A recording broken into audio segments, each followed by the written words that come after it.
ప్రియులైన సహోదర సహోదరులందరికీ ప్రభువును రక్షకుడైన యేసుక్రీస్తు వారి యొక్క ప్రశస్త నామంలో శుభాలు వందనాలు తెలియచేస్తూ ఉన్నాను. 2019 సంవత్సరంలో ఈ స్థలంలో జరిగే ఈ మంచి సభలకు నేను వచ్చుండాల్సింది. శరీరం సహకరించని కారణం చేత నేను రాలేకపోయాను. ఆ సమయంలో తమ్ముడు అభిషేక్ గారు మరి స్థలానికి వచ్చి పరిచర్య చేసినట్లుగా నేను ఎరుగుదును. మరి ఈ 3 దినాల్లో ఈ 2వ దినం మీ మధ్య ఉండడానికి, దేవుని వాక్యంతో మీకు పరిచర్య చేయడానికి ప్రభు ఇచ్చిన ఈ మంచి తరుణమునకై మొదటిగా నేను ప్రభువుని స్తుతిస్తూ, మరి ప్రేమతో ఈ మంచి పాత్ర అదేంటో చెప్పాలి. తర్వాత మధ్యాహ్నం భోజనం అయిన తర్వాత పిల్లల పెంపకం లేదా కుటుంబంలో పిల్లల పెంపకాన్ని గురించి చెప్పాలి అని మరి సహోదరులు నాకు తెలియచేశారు. కాబట్టి ఈ 2 విషయాలను మీతో పంచుకోవడానికి ప్రయత్నం చేస్తాను. నాతో కలిసి శ్రద్ధగా దేవుని యొక్క వాక్యాన్ని కలిసి ధ్యానం చేయాలని కోరుతా ఉన్నాను. మరి నాకంటే ముందుగా మీ మధ్యకు వచ్చి పరిచర్య చేస్తూ ఉన్న క్రీస్తునందు సహోదరుడు అభిషేక్ గారికి నేను వందనాలు చెల్లిస్తూ ఉన్నాను. మరి నేను ఇక్కడికి రావటంలో దోహదపడిన తమ్ముడు జాన్ వెస్లీ గారు, అలాగనే నా కుడివైపున కూర్చొని ఉన్న దేవుని సేవకులందరికీ నేను వందనాలు చెల్లిస్తూ ఉన్నాను. సరే, మీరంతా బాగున్నారా? ఏంటో మీ మొక్కలు బాగున్నట్టుగా అనిపించనల్లా. అమ్మ, అందరికీ వందనాలు. ఏం నోటితో చెప్పరా? తెలుగులోకి తీసుకోవడమే కానీ ఇవ్వడం రాదట. ఈ తెలుగు మాయ రోగం మీ దగ్గర కూడా ఉన్నట్టుంది. అందరికీ వందనాలు. చూడండి ఎంత మంచిగా ఉందో. అలా స్పందిస్తూ ఉంటే ఆ దేవుని సన్నిధిని మనం సరిగా అనుభవించడానికి వీలుంటుంది. సరే, చాలా సంతోషం. మరి ప్రత్యేకమైన సమయంలో మనం మన మూల అంశాన్ని ఒక్కమారు చదువుకొని దాని అనుబంధంగా సంఘం యొక్క పాత్రను మనం నేర్చుకోవడానికి కొంత ప్రయత్నం మనం చేస్తాం. కనుక నాతో కలిసి దేవుని యొక్క వాక్యాన్ని చూడాలని కోరుతున్నాను. అపోస్తలుడైన పేతురు తాను వ్రాసిన మొదటి పత్రిక 4వ అధ్యాయం 7వ వచనం ఇట్లుంది: అయితే అన్నిటి అంతము సమీపమై ఉన్నది కాగా మీరు స్వస్థ బుద్ధి గలవారై ప్రార్థనలు చేయుటకు మెలకువగా ఉండుడి. అందరం కలిసి చదువుదామా? బైబిల్ కలిగిన వారు ఒకసారి బైబిల్ పైకెత్తి చూయిస్తారా? ఒకసారి. ఓకే సార్, అందరం కలిసి చదువుదాం. నాతో కలిసి చదవండి. అయితే అన్నిటి అంతము సమీపమై ఉన్నది కాగా మీరు స్వస్థ బుద్ధి గలవారై ప్రార్థనలు చేయుటకు మెలకువగా ఉండుడి. బైబిల్లో మరో స్థలం నుంచి కొన్ని మాటలు చదువుదాం. యోహాను సువార్త 14వ అధ్యాయం. యోహాను సువార్త 14వ అధ్యాయం మొదటి నుంచి 6 వచనాలు మనం చదువుదాం. మీ హృదయమును కలవరపడనీయకుడి. దేవుని యందు విశ్వాసముంచుచున్నారు, నా యందును విశ్వాసముంచుడి. నా తండ్రి ఇంట అనేక నివాసములు కలవు. లేని ఎడల మీతో చెప్పదును. మీకు స్థలము సిద్ధపరచ వెళ్ళుచున్నాను. నేను వెళ్ళి మీకు స్థలము సిద్ధపరచని ఎడల నేనుండు స్థలములో మీరును ఉండులాగున మరలా వచ్చి నా యొద్ద ఉండుటకు మిమ్మను తీసుకొని పోవదును. నేను వెళ్ళుచున్న స్థలమునకు మార్గం మీకు తెలియనని చెప్పాను. అందుకు తోమా, ప్రభువా, ఎక్కడికి వెళ్ళుచున్నావో మాకు తెలియదే, ఆ మార్గము ఎలాగూ తెలియనని ఆయనను అడుగుగా, యేసు, నేనే మార్గమును సత్యమును జీవమును, నా ద్వారానే తప్ప ఎవడునూ తండ్రి యొద్దకు రాడు. దేవుడు ఈ వచనాలు మన ధ్యానం కొరకు దీవించునుగాక. ఆమేన్ చెప్తారా? ఓకే. మీ స్వరాలు కొంచెం చప్పగా ఉన్నాయి. ఆకలి అవుతుందో ఏం పాడో కొంచెం గట్టిగా చెప్పండి. ఆమేన్ చెప్పండి అమ్మా. Okay, thank you. ప్రార్థన చేసుకుని వాక్యం విందాం.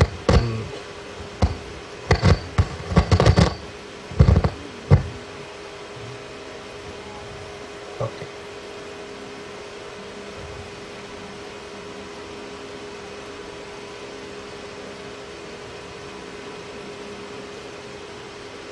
ప్రార్థన. శాశ్వతమైన ప్రేమతో మమ్మలను ప్రేమిస్తూ విడవక మా ఎడల కృపచూపుతూ ఉన్న సర్వ కృపానిధి మీకు స్తోత్రాలు చెల్లిస్తూ ఉన్నాం. నీ పిల్లలమైన మేము ఈ మంచి కూడికల్లో నీ సన్నిధికి మేము చేరి వచ్చి నీ వాక్యము చేత మేము సంధించబడ్డానికి మీరు మాకు అనుగ్రహించిన ఈ మంచి సమయాల కొరకై మీకు కృతజ్ఞతలు. గతించిన దినం నీ దాసుడు నీ పక్షంగా నిలవబడి నీ ప్రజలకు నీ వాక్యంతో సేవ చేసి ఉండగా ఆ వాక్యము వారి హృదయాలలో నిలవనివ్వండి. మరోసారి నీ సేవకునిగా నీ పక్షంగా నిలబడి నీ ప్రజలకు నీ మాటలు అందించడానికి చేరి వచ్చాను. ఈ స్థలము నీది, ఈ ప్రజలు నీ వారు. మేము మాట్లాడుకునేది నీ వాక్యం. నేనును నీ సేవకుడను. సహాయం చేయండి. మరోసారి మమ్మల్ని మేము నీ దయగల కృపగల హస్తాలకు అప్పగించుకుంటూ యేసు నాథుని పేరట స్తోత్రించి ఆరాధించి మీకే ప్రార్థిస్తున్నాము తండ్రి. Amen, amen.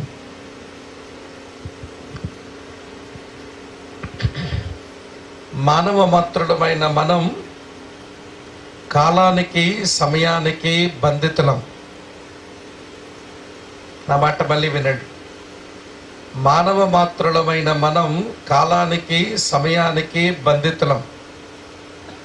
అందుచేతనే మనం అప్పుడప్పుడు ఇలాగ వాచ్ని చూసుకోవలసి వస్తుంది. నిలవగానే మన ఇంట్లో ఉన్న క్యాలెండర్ యొక్క ఒక పేజీ తిరగేయాల్సి వస్తుంది. సంవత్సరం అవ్వగానే ఆ క్యాలెండర్ని తీసేసి మరొక క్యాలెండర్ని పెట్టుకోవలసి వస్తుంది. ఎందుకు ఇట్లా అంటే కాలము మన మీద ప్రభుత్వం చేస్తుంది. కాలానికి సమయానికి మనము నిజంగా బంధితులం. ఎందుకు అంటే కాలములో మనం పుట్టాము కాబట్టి. మనం కాలానికి అతీతులం కాదు. కాలం మీద మన పరిపాలన చేయలేం. ఈ మాట మనమందరము గమనించవలసిన ఒక కీలకమైన విషయం. కానీ ఏ దేవుడైతే మనల్ని సృష్టించాడో ఆ దేవుడు కాలానికి సమయానికి ఆయన బంధితుడు కాదు. ఆయనేమి కాలములో పుట్టినవాడు కాదు. ఆయన నుంచి కాలం ఆరంభమైంది. కానీ కొంచెం ఈ రీసౌండ్ తగ్గిస్తే బాగుంటుంది తమ్ముడు. దగ్గర పెట్టాలనా, ఇట్లా పెట్టాలా? ఓకే. అందుకే స్టాండ్ పెట్టేస్తే నాతో గొడవ లేకుండా ఉండనేమో.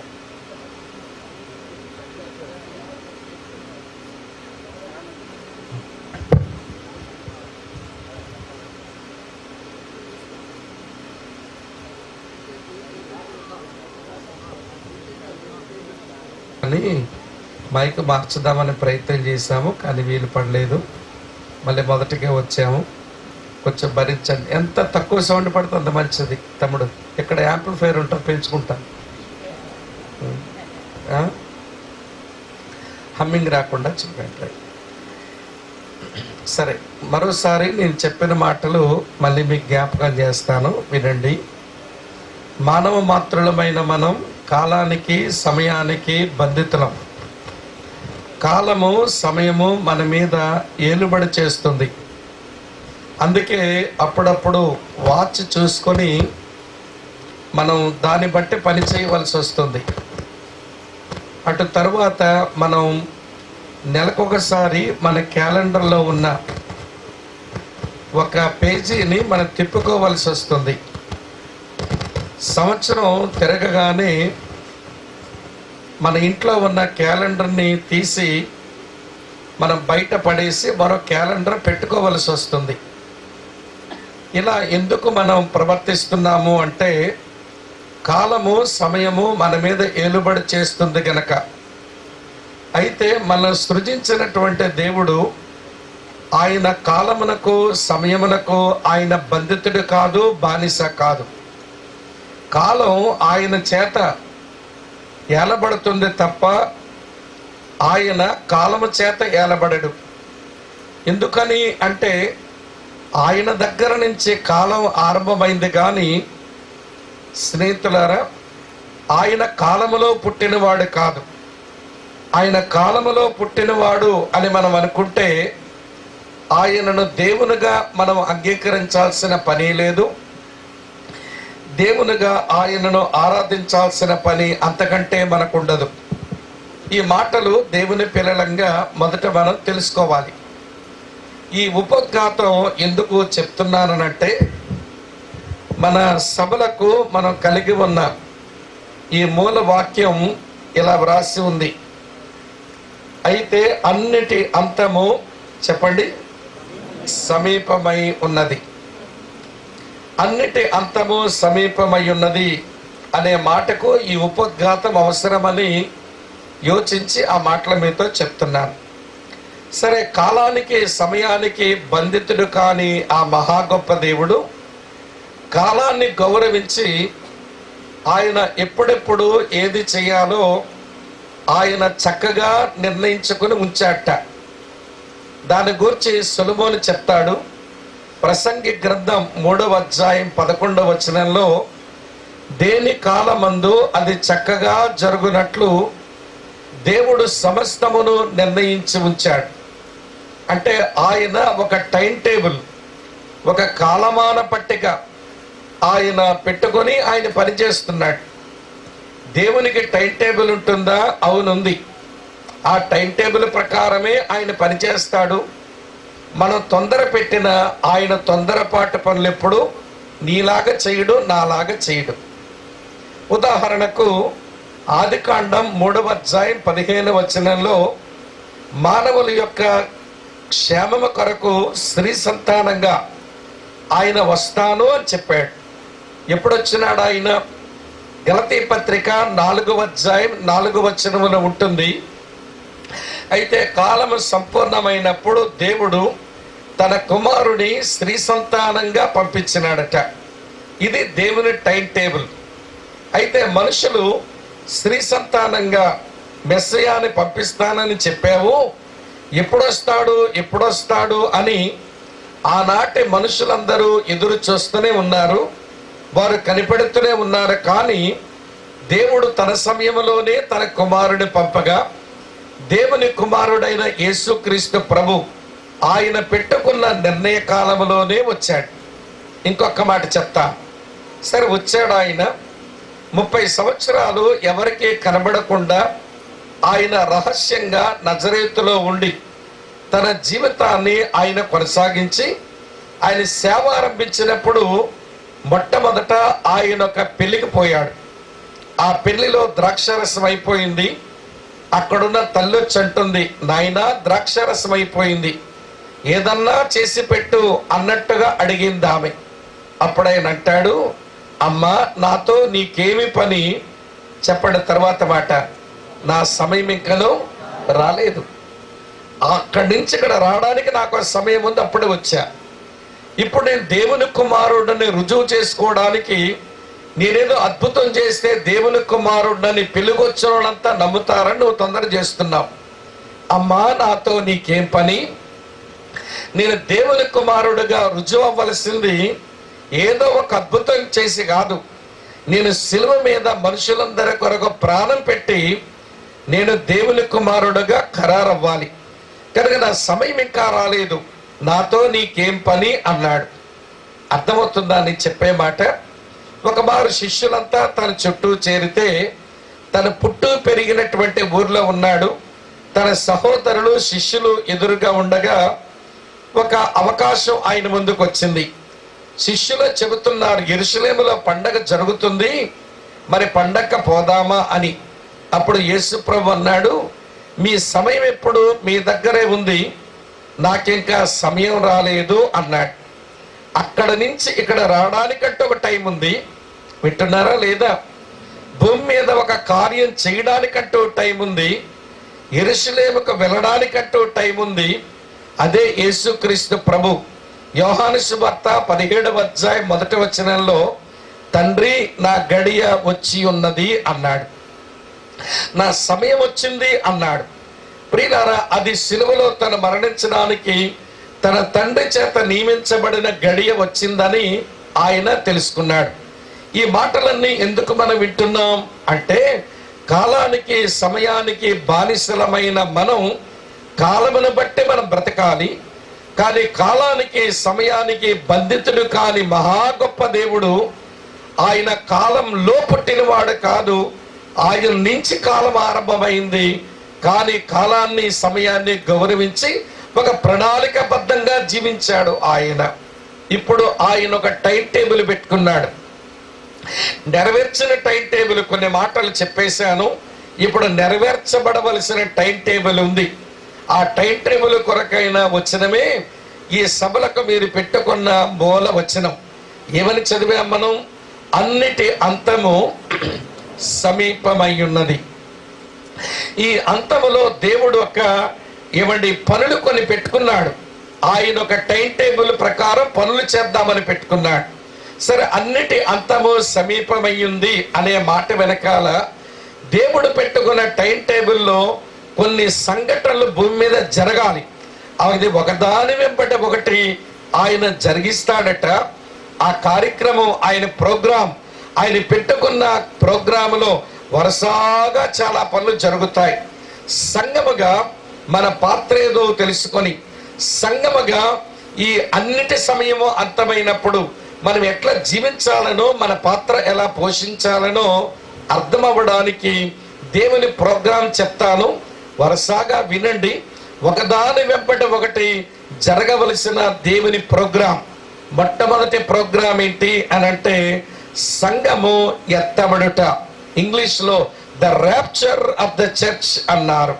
ఇది దేవుడు పెట్టుకున్న ఫస్ట్ ప్రోగ్రాం. వింటున్నారా లేదా? సంఘము ఎత్తబడాలి. ఈ ప్రోగ్రాం అయిన వెంటనే రెండో ప్రోగ్రాం ఏమిటి అంటే, 7 సంవత్సరాలు ఈ భూమి మీద శ్రమలు సంభవించాలి. అది దేవుడు పెట్టుకున్న రెండవ కార్యక్రమం. ఈ కార్యక్రమం ఆరంభం నుంచి కొనసాగింపు వరకు జరగవలసిన మరో ప్రోగ్రాం ఏంటనంటే, క్రీస్తు విరోధి యొక్క ప్రత్యక్షత. నేనే క్రీస్తును, నేనే సమాధానకర్తను అని మనుషులను మోసం చేసి మభ్యపెట్టి ప్రజలను బాధ పెట్టేటువంటి క్రీస్తు విరోధి వాడు ప్రత్యక్షం కానై ఉన్నాడు. ఇది ప్రియులారా ఆయన ప్రోగ్రాములో మూడో ప్రోగ్రాం. నాలుగో ప్రోగ్రాం ఏంటంటే, వినండి, క్రీస్తు న్యాయపీఠం ఎదుట సంఘములకు జరిగే తీర్పు. అది కూడా ఒక ప్రోగ్రామే, అది కూడా ఆయన నిర్వహిస్తాడు. ఇది నాలుగో ప్రోగ్రాం. ఐదవ ప్రోగ్రాం ఏమిటి అనంటే, వింటున్నారా మీరంతా? ప్రియులారా, మెస్సియా యొక్క ప్రత్యక్షత, యేసుక్రీస్తు యొక్క రెండవ రాకడ. సంఘం ఎత్తికెళ్ళడానికి ఆయన భూమి మీదకి రాడు, ఆయన మధ్యాకాశానికే వస్తాడు. కానీ భూమి మీద తన రాజ్యం స్థాపించడానికి ఆయన భూమి మీదకే వేంచేయనై ఉన్నాడు. అది ఆయన ప్రోగ్రాంలో ఐదవ ప్రోగ్రాం. ఆయన ఎప్పుడైతే వచ్చాడో వినండి, వెంటనే జరిగేది హర్ మెగిద్దో అనే స్థలంలో పెద్ద యుద్ధం సంభవించనయ్యింది. ఇది దేవుడు పెట్టుకున్న ప్రోగ్రాంలో ఆరవ ప్రోగ్రాం. ఈ ప్రోగ్రాం అయిన వెంటనే జరిగేదేంటో తెలుసా? సాతాను బంధించబడ్డాం. ఇది జరగవలసిన మరో ప్రోగ్రాం. ఇది 7వ ప్రోగ్రాం. 8వ ప్రోగ్రాం ఏమిటి అంటే ఈ భూమి మీద 1000 సంవత్సరములు నీతి నివసించే పాలన ఆయన జరిగించాలి. అది దేవుడు పెట్టుకున్న 8వ ప్రోగ్రాం. ఈ ప్రోగ్రాం అయిన వెంటనే ప్రియులారా 1000 సంవత్సరాలు గడిచిన వెంటనే బంధించబడిన సాతానుడు బయటికి వస్తాడు. పాపులందరూ ఆయన ముందుకు వస్తారు. ఆయన ధవల సింహాసనం మీద కూర్చుని ఆయన తీర్పు తీర్చనై ఉన్నాడు. ఈ ప్రోగ్రాం 9వ ప్రోగ్రాం. ఈ తీర్పు అయిపోయిన తర్వాత క్రొత్త ఆకాశము క్రొత్త భూమి ఆయన ఎవరిని సృజించనై ఉన్నాడు లేక నిర్మించనై ఉన్నాడు. ఇది దేవుడు పెట్టుకున్న 10వ ప్రోగ్రాం. ఇవన్నీ జ్ఞాపకం ఉండాలనంటే కొంచెం 1-10 సార్లు అనుకుంటేనే జ్ఞాపకం వస్తాయి. ఇంత కష్టమైన మాటలు ఎప్పుడు జ్ఞాపకం ఉంటాయి అంటే మీవేమి జ్ఞాపకం లేకపోయినా పెద్ద వర్రీ కాకండి. కానీ విషయం ఏంటంటే కాలమునకు సమయానికి బానిస కాని ఈ దేవుడు కాలాన్ని సమయాన్ని గౌరవించి ఒక నిర్ణయకాల పట్టిక ఒక టైం టేబుల్ పెట్టుకొని ఆయన పనిచేస్తున్నాడు. ఆయన పెట్టిన ప్రోగ్రాములో 10 సంభవాలు జరగనై ఉన్నాయి. నేను ఇప్పుడు చెప్పిన 10 సంభవాలు ఒక్కటంటే ఒక్కటి కూడా ఇంకా నెరవేర్పుకు రాలా. ఇక్కడ ఉన్నారా లేదా? ఈ ప్రోగ్రాములో ఒక్కటంటే ఒక్కటి కూడా నెరవేర్పు జరగల. మరి ఎప్పుడు జరుగుతాయి? ఇవి అంతములో సంభవించనై ఉన్నాయి. అన్నిటి అంతము సమీపమై ఉన్నది గనక దేవుడు పెట్టుకునే ప్రోగ్రాములో ఒకదాని తరువాత ఒకటి సంఘం ఎత్తబడగా, శ్రమలు ఆరంభించబడగా, క్రీస్తు విరోధి ప్రత్యక్షం కాగా, సాతాను బంధించబడగా, క్రీస్తు ప్రత్యక్షం కాగా, 1000 ఏండ్ల పాలన సంభవించగా, మళ్ళీ ఎవరి ధవల సింహాసనం తీర్పు జరగగా, కృతాకాశము కృత భూమి సృజించబడగా, ఈ మంచి ప్రోగ్రాం ఉంది దేవుని దగ్గర. అన్నిటి అంతము సమీపమైనప్పుడు జరగవలసే ప్రోగ్రాం. సంగముగా మనము గుర్తెరగవలసిన ప్రోగ్రాం మనకు ఒకటి ఉంది. ఈ 10 ఈ ఒక్కటి అర్థమైతే సంగముగా మన పాత్ర ఏంటో భూమి మీద మనకు అర్థమైపోతుంది. అమ్మ వింటున్నారా? ఏమండి 10 సంఘటనల్లో మొట్టమొదటి ప్రోగ్రాం ఏంటి అని అంటే సంఘము ఎత్తబడుట. సంఘము ఎత్తబడుట. దీనిని గురించి యేసు ప్రభువే భూమి మీద ఉన్నప్పుడు ఇట్లా చెప్పారు. ఏమని చెప్పారు ఆయన? నేను జ్ఞాపకం చేస్తాను. యోహాను సువార్త 14వ అధ్యాయంలో ఇలా వ్రాసి ఉంది. యోహాను సువార్త 14వ అధ్యాయంలో ఇలా వ్రాసి ఉంది. మీ హృదయములను కలవరపడనీయకండి. దేవుని యందు విశ్వాసముంచారు, నా యందును విశ్వాసముంచండి. నా తండ్రి ఇంట అనేక నివాసముల కలవు, లేని ఎడల మీతో చెప్పుదును. నేను స్థలము సిద్ధపరచ వెళుతున్నాను. నేను స్థలము సిద్ధపరిచిన తర్వాత నేను మరలా వచ్చి మిమ్మల్ని తీసుకుని పోతాను అన్నాడు. అమ్మ అర్థమవుతున్నదా? నేను మరలా వచ్చి మిమ్మల్ని తీసుకుని పోతానంటే ఎవరిని?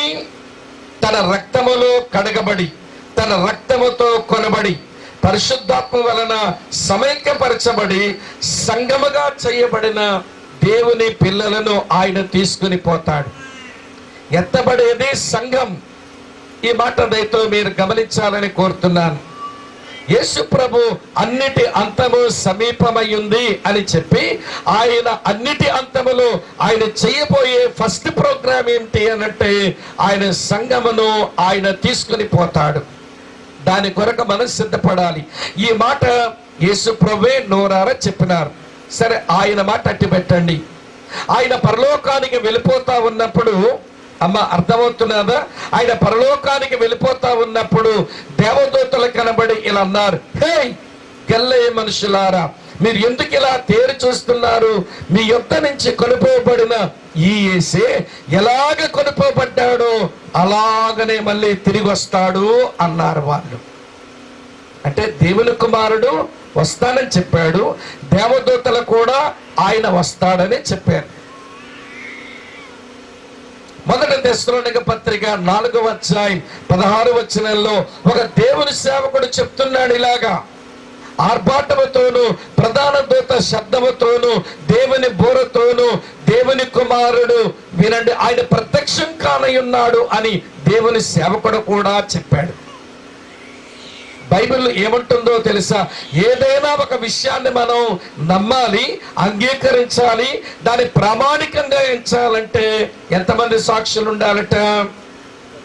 2 లేక 3 సాక్షులు చాలు. ఇప్పుడు యేసు ప్రభు అన్నిటి అంతము సమీపించే గడియలో ఆయన వస్తాడు అనే మాట ఎంతమంది సాక్ష్యం ఇచ్చినారు? దేవుని కుమారుడు సాక్ష్యం ఇచ్చాడు, దేవుని దూతలు సాక్ష్యం ఇచ్చారు, అటు తరువాత దేవుని సేవకుడు సాక్ష్యం ఇచ్చాడు. కనుక ఈ 3 సాక్షుల వెలుగులో అన్నిటి అంతము సమీపమైనప్పుడు సంఘమును ఆయన తీసుకెళ్ళడానికి ఆయన వస్తాడు అనే మాట మనం విశ్వసించి ఎదురు చూడడానికి ఈ సాక్ష్యాలు మనకి చాలు. అన్నిటంతము సమీపమైతే నాకేంటండి అంటారేమో, నీకేంటో అది చెప్తున్నా.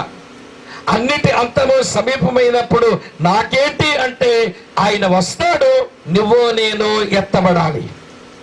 ఎత్తబడకపోతే శ్రమలకు మిగిలిపోతాం, ఎత్తబడకపోతే క్రీస్తు విరోధికి మిగిలిపోతాం, ఎత్తబడకపోతే ప్రియులారా వింటున్నారా ఆ హర్మికెత్తోని యుద్ధానికి మిగిలిపోతాం, ఎత్తబడకపోతే పాపుల తీర్పుకు మిగిలిపోతాం, ఎత్తబడకపోతే నరకానికి పనికొస్తాం. ఇక్కడ ఉన్నారా లేదా? ఏమవుతారో తెలుసుకోండి. మరి అన్నిటంతము సమీపమైందని ఈ మంచి అంశం దేవుడు మన ముందుకు ఎందుకు తెచ్చాడనంటే, అన్నిటి అంతము సమీపిస్తున్న గడియలో యేసు మన కొరకు చేసే పని, సంఘము కొరకు చేసే పని ఏంటనంటే ఆయన వస్తాడు, ఆయన తీసుకుని పోతాడు. ఆయన తీసుకుని పోయే సమయానికి నువ్వు రెడీగా ఉండాలి, నేను కూడా రెడీగా ఉండాలి. అదే ఆయన కోరుతున్నాడు. ఈ సభల వెనకాల ఆయన ఉద్దేశం ఏంటో తెలుసా? ఆయన వస్తాడు, మనం కొనుక్కోబడాలి. దాని కొరకు సంఘం సిద్ధపడ్డంలో సంఘం పోషించవలసిన తన పాత్ర ఈ సమాజంలో సరిగా పోషించాలి. మీరు ఇక్కడ ఉన్నారా ఏంటి? కొంతమంది దర్శనాలు కళలు చూద్దామనుకుంటున్నారు అంటే అర్థమైంది. దర్శనం కళ చూడడం అంటే కళ్ళు మూసుకొని కొంచెం కునుకు తీయడం. కొన్ని మకాలు ఉంటాయి, కునుకు మకాల మనుషులు, వీళ్ళు ఎప్పుడు బాగుపడరు. ఏమ్మా వింటున్నారా? మీరు కునుకు మకాలు వేసుకొని మీరు కింద పడి, బైబిల్ ఐతుకర ఒక ఆడు అలాగే కునికి చచ్చిపోయినాడు కింద పడి. అలాగే మీరు కింద పడి చచ్చారనుకోండి, నేను మేము లేపడానికి నేను పౌరులైతే కాదు. మరి అక్కడ పౌలుండి మళ్ళీ పునరుత్థానం ఇచ్చాడు, బతికించాడు. కానీ నేనేం మిమ్మల్ని బతికించలేను. ఈ పాస్టర్లు అందరూ బాబా పిట్టు రెడీ చేయండి, పాతేసి వద్దామని నేను పాతేసి వచ్చేస్తా. కొంచెం రెప్పల బరువు ఎక్కితే కొంచెం నీళ్ళన్నా తాగు, లేదా నిలబడైనా విను. మీరు కునికారనుకోండి, నాకు మాయిదారు రోగం ఉంది, నా రోగం చెప్పనా? నా కళ్ళు మూసుకొని వాక్యం చెప్పడం రాదు. దాదాపు అందరినీ చూస్తూనే వాక్యం చెప్తున్నా. మిమ్మల్ని లేపుతాను కూడా, పేరు పెట్టి పిలుస్తాను. మీరు అనుకోవచ్చు మా పేరు ఇడికేం తెలుసులే అనుకోవచ్చు. మీ పేరు తెలియక్కర్లా, మీ కట్టుకున్న రంగు ఆ చీర కనబడితే చాలు. అమ్మ పసుపు చీర చెల్లి బొగ్గ కింద చేతి ముందు కూర్చున్న బొగ్గ కింద చేయి పెట్టాం, నిద్ర వచ్చేస్తుంది తల్లి. ఏంటి కట్టెల పొయ్యిలో 2 కర్రలు పెట్టినట్టు కాలు చాపు కూర్చోవడం? నేనన్నా కర్రల పోయినా కాలు చాపుకొని కూర్చుంటివి. నిష్టగా కూర్చోవాలి దేవుని సన్నిధిలో, మేలు పొందుతాం మనం. అది ఆశీర్వాదం కూడా. కాలు నొప్పులైతే భరించండి పర్వాలేదు, కానీ దైవం దీవెన పొందుతాం. అమ్మ అర్థమవుతున్నదా? నిజం కాని దేవుళ్ళ ముందు పద్మాసనం వేసుకుని చేతులు ఇట్లా పెట్టుకొని నిటారుగా కూర్చుంటున్నారే, వాస్తవం కాని దాని ముందు. మరి వాస్తవమైన దేవుని ముందు నిష్టగా కూర్చోవాలిగా. బొగ్గల కింద చెయ్యి పెట్టారనుకోండి, మీ సంగతే తేలుస్తాం. కాలు చాపుకొని కూర్చున్నారనుకోండి, మీ సంగతే తేలుస్తా. నేను ఇక్కడ నిలబడ్డాను, నా 2 కాలు ఇట్లా పెట్టి. ఈ పక్కన ఉన్న వాళ్ళు కావాలంటే అడుక్కోండి, నా కాలు అటు కదపను, నా కాలు ఇటు కదపను నా ప్రసంగం అయ్యేవారు. ఎందుకంటే ఇది దేవోక్తులు పలుకుతున్న స్థలం. నాకు డిసిప్లిన్ ఉండొద్దా? మీరు దేవోక్తులు వింటున్న సమయం, మరి క్రమశిక్షణతో వచ్చిన వాక్యం వినంతా. మీరు సరిగా కూర్చోకపోయినా మీరు కళలు దర్శనాలు చూసేదానికి కడురెప్పలు మూసి నాగుపాములు ఊగుతుంది ఒక అక్క. ఇట్లా ఊగుతుంది. ఊగితే వదిలిపెట్టే రకాలు కాదు. అసలు మీకు నాకు కొంచెం దూరం పెట్టేశారు. అసలు దగ్గరుంటే మీ సంగతే ఈ మీటింగ్ కండక్ట్ చేసే అన్నయ్యలకు మీ మీద ప్రేమ ఎక్కువై ఒక దుర్మార్గుడు వస్తున్నాడు, వాడి చేతిలో చస్తారని మిమ్మల్ని దూరంగా పెట్టినాడు. అమ్మ అర్థమవుతున్నదా? సరే, అన్నిటి అంతము సమీపిస్తా ఉంది. ఏమిటి అంతములో జరిగేదనంటే, మన ప్రభు ఆయన వస్తాడు, ఆయన రక్తముతో కొనుక్కున్న సంఘాన్ని, ఆయన రక్తముతో కడిగిన సంఘాన్ని ఆయన తీసుకుని వెళ్ళిపోతాడు.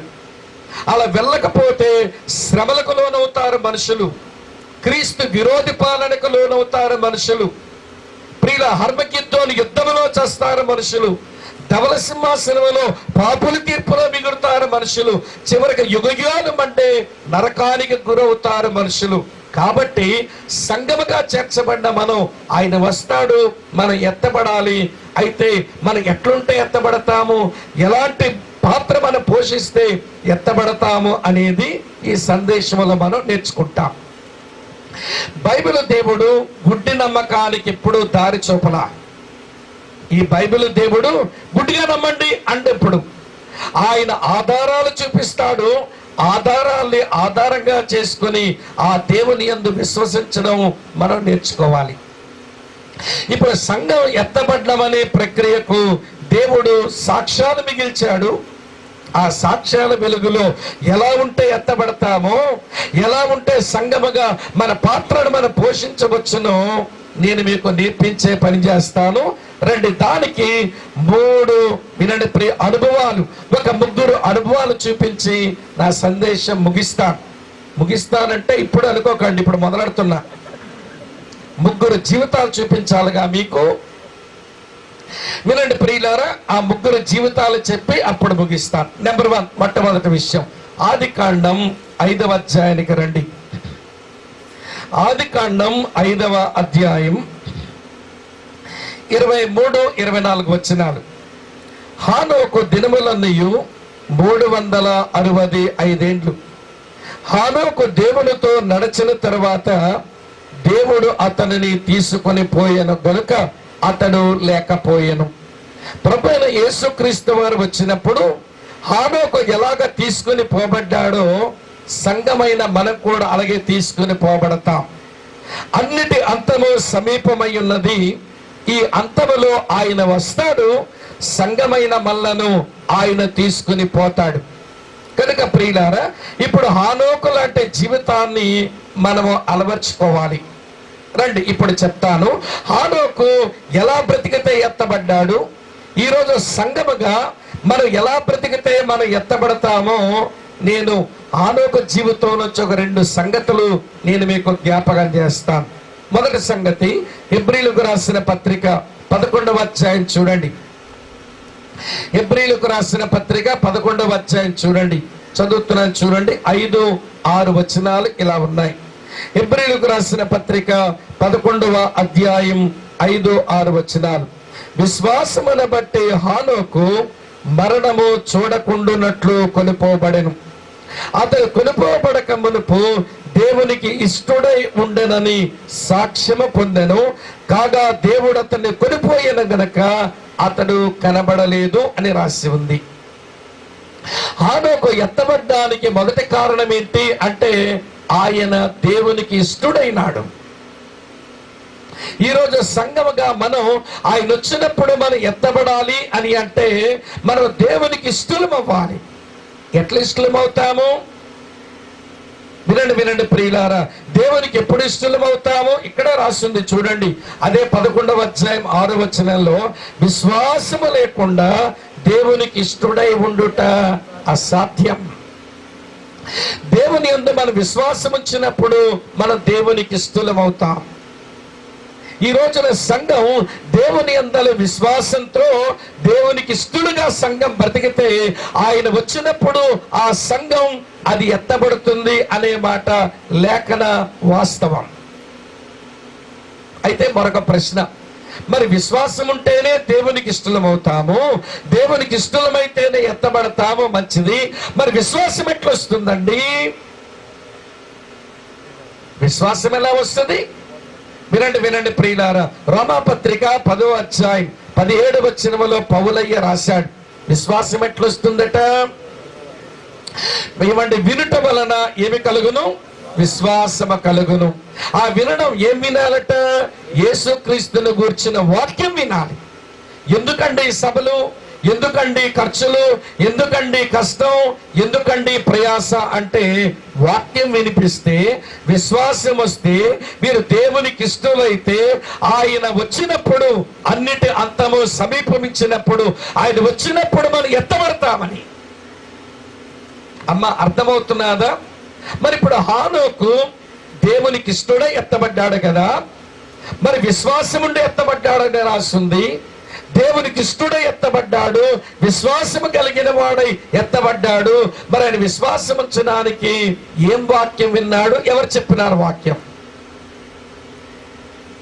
వింటున్నారా మీరంతా? ఎవరు చెప్పారు ఈయనకి వాక్యం?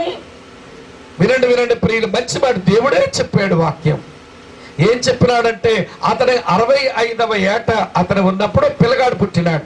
ఆ పిల్లాడికేమో దేవుడు ఏం పేరు ఇచ్చాడో ఈయన పెట్టినాడో గాని, ఆ పిల్లాడికేమో మెతూషల అని పేరు పెట్టాడు. మెతూషల అంటే అర్థం ఏంటో తెలుసా? వీడు చావగానే నాశనం వచ్చును అని అర్థం, లేదా ప్రళయం వచ్చును అని అర్థం. ఇలాంటి పేరు మన పిల్లలు పెడతామా? నాశనం అని పిల్లాడి పేరు చూద్దాం. మరణం అని కొడుకు పేరు పెట్ట చూద్దాం. అంతే, సైతాను అని పేరు పెట్ట చూద్దాం. పాపం అని పేరు పెట్ట చూద్దాం. ఇవన్నీ చెడ్డ పేర్లు కదండి. మన పిల్లలకి ఇలాంటి పేర్లు పెట్టుకోవడానికి మన మనస్సు మనస్కరించదు. మంచి పేర్లు పెట్టాలనుకుంటాం. పేరుకు తగినట్టు బతకపోయినా కానీ పేరు మాత్రం గొప్పదే పెడతాం. పేరు పెద్ద, ఊరు దెబ్బ. వాడి పేరేంటో తెలుసా? వింటున్నారా లేదా? సదానందం అంట. ఎప్పుడు చూసాడు పిడక ముఖం వేసుకుని కనబడతాడు. ఆనందమే కనబడి తీడు ముఖంలో, పేరు మాత్రం సదానందం. ఈవిడ పేరేంటో తెలుసా? సుభాషిణి అంట. ఎవరు లేరు కదా బద్దల్లో పెడతా ఉన్నారా కొంపదీసి? సుభాషిణి అంటే మంచి మాటలు మాట్లాడేది, మంచి భాషతో మాట్లాడేది అని అర్థం. కానీ ఈవిడ నోరెత్తిందంటే గంపలో వేసుకుని బూతులు ఆడుతూ ఉంటది. పేరేంటమ్మా? సుభాషిణి. ఇతగాడి పేరు సువార్త రోజు అంట. ఈడు ఒకడికి సువార్త చెప్పిన పాపాన్ని పోడు. పేరన్నా మార్చుకోడు, బతుకన్నా మార్చుకోడు. చూసారు ఎట్లున్నాయి మన పేర్లు? ఈవిడి పేరు షకీన అంట. షకీన్ అంటే దేవుని తేజస్సు అంట. ఈవిడ జీవితం అంతా ఏమండి మసిముఖం వేసుకొని, మసిముఖం అంటే కర్రి ముఖం వేసుకొని, ఏమండి దేవుని మహిమ ఎక్కడుందండి ఈ మసిముఖం? దానికి పేరు మాత్రం ఏం పేరు? పంపదీసి ఉన్నట్టున్నారు, ఇంత మౌనంగా ఉన్నారంటే. షకీనా గ్లోరీ అంట. వింటున్నారా? మన పేర్లకు ఒక అర్థం లేదు, మన పేరుకు ఒక పరమార్థం ఉండకపోవచ్చు, కానీ బైబిల్లో పేర్లకు అర్థాలు ఉన్నాయి. సందర్భమును బట్టి, జీవితాన్ని బట్టి దేవుడు పేర్లు మార్చాడు, కొత్త పేర్లు ఇచ్చాడు. సరే, హానోకు 65 సంవత్సరాలు ఉన్నప్పుడు ఒక పిల్లాడు పుడితే ఆ పిల్లాడికి ఏం పేరు పెట్టినాడంటే, వీడు మరణించగానే ప్రళయం వచ్చును. ఎందుకని? ఈ హానోకు చుట్టూ ఉన్న మనుషులు భక్తిహీనులైన మనుషులు. వీళ్ళు భక్తిహీనంగా మాట్లాడుతున్నారు, వీళ్ళు భక్తిహీనమైన పనులు చేస్తున్నారు. దేవుని కోపం వీరి మీద మండుతూ ఉంది. వీళ్ళ జలప్రలయం చేత ఆయన నాశనం చేయబోతున్నాడు. ఈ మాటలు దేవుని యొద్ద నుంచి హానోక్కి వచ్చాయి. అందుకే హానోకు ఇలా పరిచర్య చేశాడు. చదువుతాను చూడండి. యోధా పత్రిక చదువుతున్నాను ఈ మాట. 14-15 వచనాలు చూడండి ఏమి రాస్తుందో. ఆదాము మొదలుకొని 7వ వాడైన హానోకు కూడా వీరిని గూర్చి ప్రవచించి ఇట్లనెను, ఇదిగో అందరికీ తీర్పు తీర్చుటకును వారిలో భక్తిహీనులందరూ భక్తిహీనముగా చేసిన వారి భక్తిహీన క్రియలను గూర్చి భక్తిహీనులైన పాపులు తనకు విరోధముగా చెప్పిన కఠినమైన మాటలన్నిటిని గూర్చి వారిని ఒప్పించుటకు ప్రభువు తన వేవేల పరిశుద్ధుల పరివారముతో వచ్చెను. అమ్మా వింటున్నారా? హానోకుకు ఏమంటే ప్రవక్త పరిచర్య దేవుడిచ్చాడు. హానోకు భక్తిహీనుల మధ్య నిలబడి ఆయన ప్రసంగాలు, ప్రవచనాలు చెప్తున్నాడు. ఇప్పుడు నా పాయింట్ ఏంటనంటే, హానోకు విశ్వాసం ఎక్కడి నుంచి వచ్చింది? వాక్యం వింటే వచ్చింది. వాక్యం ఎవరు చెప్పినారు? దేవుడే చెప్పాడు. కనుక వాక్యం దేవుని యొద్ద నుంచి రాగా, వాక్యము హానోకి వినగా, ఆ వాక్యమును బట్టి విశ్వాసము రాగా, విశ్వాసమును బట్టి దేవునికి ఇష్టడు కాగా, అందుచేత దేవుడు ఆయన తీసుకుని పోయాడట. దేవుడు ఆయన తీసుకుని పోయాడట. ఆయనకి ఎత్తబడిన అనుభవం ఇచ్చినాడు దేవుడు. ఇప్పుడు వేదిక మీద ఉన్న మా దగ్గర నుంచి ఆ చివరకు వచ్చిన నీ వరకు ఒక ప్రశ్న నన్ను అడగనివ్వండి ప్రియులారా. ఏమిటా ప్రశ్న అంటే, ఏమి వాక్యం విని నీకు విశ్వాసం వచ్చింది? నీ విశ్వాసమును బట్టి దేవునికి ఇష్టడువైనావని, దేవునికి ఇష్టరాలవైనావన్న ఎవడి భరోసా, ధీమా నీకేమైనా వచ్చిందా? ఆ తరువాత సంఘములో విశ్వాసిగా ప్రభు వచ్చినప్పుడు నేను ఎత్తబడతాను అని సంతోషంతో ప్రభుని గణపరచగలవా? వింటున్నారా లేదా ఈ మాట? ఈ రోజున మనం ఎట్లున్నామో తెలుసా అండి? ఆయన వస్తాడు, మేము వెళ్ళిపోతాము అని పాటలకు మన దగ్గర ఏం తక్కువ లేదు. చెప్పమంటారా పాటలు ఎలా పాడుతున్నామో? బ్యాప్టిస్టులు, లూథరన్లు వినండి, సిఎస్ఐ వాళ్ళు వినండి, మెథడిస్ట్ వాళ్ళు ఏమండి, ఎంత మంచి పాడుతున్నారు. రాజాది రాజా రావే, రాజులకు రాజువై రావే, రాజయేసు రాజ్యమేల రావే రావే అని పాడుతున్నారు. సరే, ఈ బాక్సింగ్ గ్రూప్ వాళ్ళమి ఎవడ బ్రదరణలు తక్కువ తిన్నావా? మేము పాడుతున్నాం. గగనము చీల్చుకొని యేసు ఘనులను తీసుకొని వేవేల పరిశుద్ధులతో ఆయన వేగమరానుండే అని మేము పాడుతున్నాం. ఈ పెంతెకొస్తేలు తక్కువ తిన్నారా? ఊపుతో పాడతారు మా వాళ్ళు. ఊపు లేకపోతే పాట నడవదుగా. పెంతెకొస్తే మూమెంట్ లో పెంతెకొస్తే అంటేనే ఊపు ఉండాలి అసలు. అవునా కదా చెప్పండి? మా వాళ్ళు ఊపుతో పాడుతున్నారు. ఎట్లా తెలుసా? యేసు రాజుగా వచ్చుచున్నాడు, భూలోకమంతా తెలుసుకుంటారు, రావి కోటి తేజుడు, రమ్యమైన దేవుడు. వీళ్ళు పాడుతున్నారు. మంచిది. మరి బ్యాప్టిస్టోలు, లూథరనోలు, మెథడిస్టోలు, సిఎస్ఐ వాళ్ళు యేసు వస్తున్నాడని పాడుతున్నారు. మంచిది. ఎవాంజలికల్ గ్రూప్స్ ఏమండి, బ్రదరన్ బాక్సింగ్ గ్రూప్ వాళ్ళు గగనము చీల్చుకొని యేసు గనులను తీసుకొని వీళ్ళు పాడుతున్నారు. పెద్దగా సహోదరులు కూడా పాడుతున్నారు. కాకపోతే నాదొక ప్రశ్న ఏంటనంటే, ఈ రోజు నువ్వు కట్టుకున్న గిల్లులు, ఈ రోజు నువ్వు దాచుకున్న డబ్బులు, ఈ రోజు నువ్వు బ్రతుకుతున్న నీ బ్రతుకు ఆయన త్వరగా వస్తాడు అన్నట్టుగా ఉన్నాయా? లేవు. అందుకే యేసు వస్తున్నాడు, అన్నిటి అంతమో సమీపం అయిపోయింది, సంగముగా మేము సిద్ధపడుతున్నాం, మీరు సిద్ధపడండిరా భక్తిహీనులారా అని చెబితే వాళ్ళు అంటున్నారు, ఉత్తుది. మీరు జీవిస్తున్న జీవితం చూస్తే యేసు త్వరగా వస్తున్నాడని ఎట్లుందండి? మీరు దాచుకున్న డబ్బులు, మీరు కట్టుకున్న ఇల్లులు చూస్తుంటే యేసు త్వరగా వస్తున్నాడు అన్నట్టుగా లేదే అని వారు ఎక్కిరిస్తున్నారండి మనల్ని. వింటున్నారా లేదా? ఏమంటే హైదరాబాద్లో ఒకసారి ఏమంటే యేసు రాకడ గురించి కొన్ని ప్రసంగాలు చేయమంటే వచ్చి చేసినాను. చేయగానే వింటున్నారా లేదా, ఆ మందిరంలో మా శ్రీకాకుళం వాడు ఉన్నాడు. ఆడు వచ్చాడు ఎదురుగా, అన్న మాది శ్రీకాకుళమే అన్నాడు. కొన్ని ప్రాంతీయ పిచ్చులు ఉంటాయి కదా ఏమండి, మా వాళ్ళు శ్రీకాకుళం వాళ్ళు అంటే మరీ ప్రాంతీయ పిచ్చులు ఎక్కువ మాకు. అందులోకి మేము దేశమంతా చెదిరిపోయి ఉన్నాం. కాశ్మీర్కి రండి, ఒక శ్రీకాకుళం వాడు అక్కడ ఉంటాడు. మీరు కన్యాకుమారికి పొండి, అక్కడ ఉంటాడు శ్రీకాకుళం వాడు. మీరు ఇటు బొంబాయికి పొండి ఉంటారు మా వాళ్ళు చాలా మంది. ఇటు కలకత్తాకి రండి, కుప్పలు తెప్పలు ఉంటారు మన శ్రీకాకుళం వాళ్ళు. కరువు కారణంగా భూములు పండక చెదిరిపోయారు మా వాళ్ళంతా. ఇప్పుడు మా తమ్ముడు హైదరాబాద్లో ఉన్నాడు అన్నమాట. ఏ ఊరు తమ్ముడు అన్నాను. ఊరి పేరు చెప్పాడు. ఊరు నాకు బాగా తెలుసు. ఎప్పటి నుంచి వస్తున్నావు ఈ మందిరానికి అంటే, అన్న ఒక 6-7 సంవత్సరాలు అయి ఉంటుంది అన్నాడు. మంచి తమ్ముడా, మరి నమ్మకంగా ప్రభువుని వెంబడించు, మందిరంలో చక్కగా భక్తి చేయనంటే వాడు అన్నాడు అలాగేనన్నా అన్నాడు. అన్న తర్వాత, అన్న యేసే రాకడ గురించి ఏం చెప్పినావన్నా, నువ్వేసే బొమ్మలన్నీ వేసేసుకున్నానన్న నోట్స్లో భలే అర్థమైందన్నా అన్నాడు. చాలా సంతోషం తమ్ముడు, నేను ఉబ్బిపోతాననుకున్నాడు. ఏమండి బాగా పొగుడుతున్నాడు నన్ను. మంచి తమ్ముడు, అర్థమైందా నీకు బాగా అంటే, చాలా బాగా అర్థమైపోయిందని అన్నాడు. మంచి తమ్ముడైతే అని మనసులో ఆలోచిస్తూ వీడికి ఎంత అర్థమైందో తేల్చేద్దామని నాకు మనసులో ఉంది. సమయం కొరకు ఎదురు చూస్తున్నాను. వెంటనే అంటాడు, అన్నా మన పరిశుద్ధ సమాజ కూడికలు జరిగినప్పుడు ప్రతి సంవత్సరం నువ్వే స్పీకర్గా రావాలన్నా అన్నాడు. దొరికాడు రీడు అనుకున్నాను. ప్రతి సంవత్సరం మన పరిశుద్ధ సమాజ కూడికలకి నువ్వే వాక్యం చెప్పడానికి రావాలన్నాడు.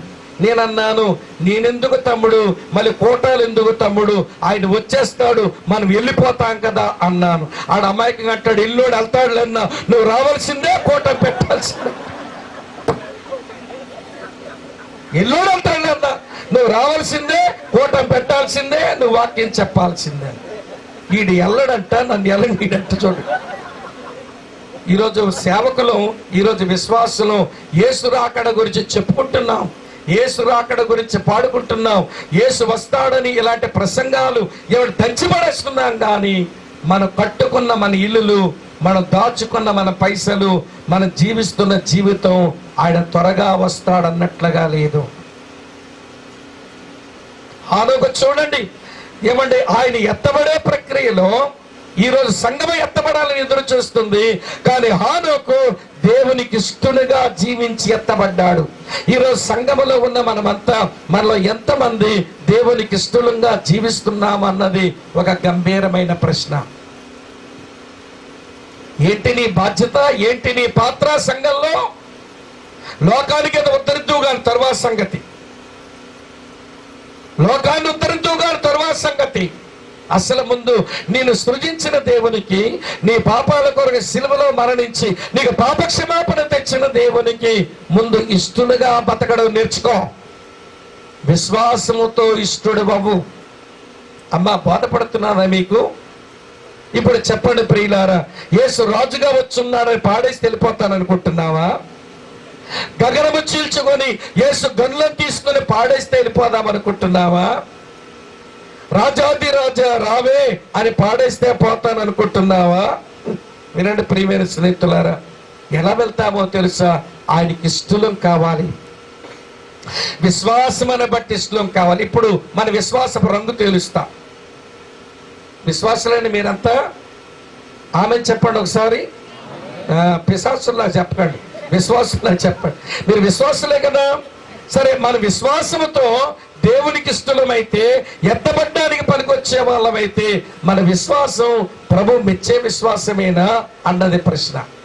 నేను చూపిస్తాను. కొంతమంది విశ్వాసులే కానీ వారి విశ్వాసం దేవుని చేత అభినందించబడదు. మత్తయి సువార్త పట్టుకోండి, ఒక 3 మాటలు చూపిస్తాను. మత్తయి సువార్త 6వ అధ్యాయంలో, మత్తయి సువార్త 6వ అధ్యాయంలో నేను చదువుతాను. ఈ మంచి మాట చూడండి, ఇలా రాసి ఉంది 30వ వచనం.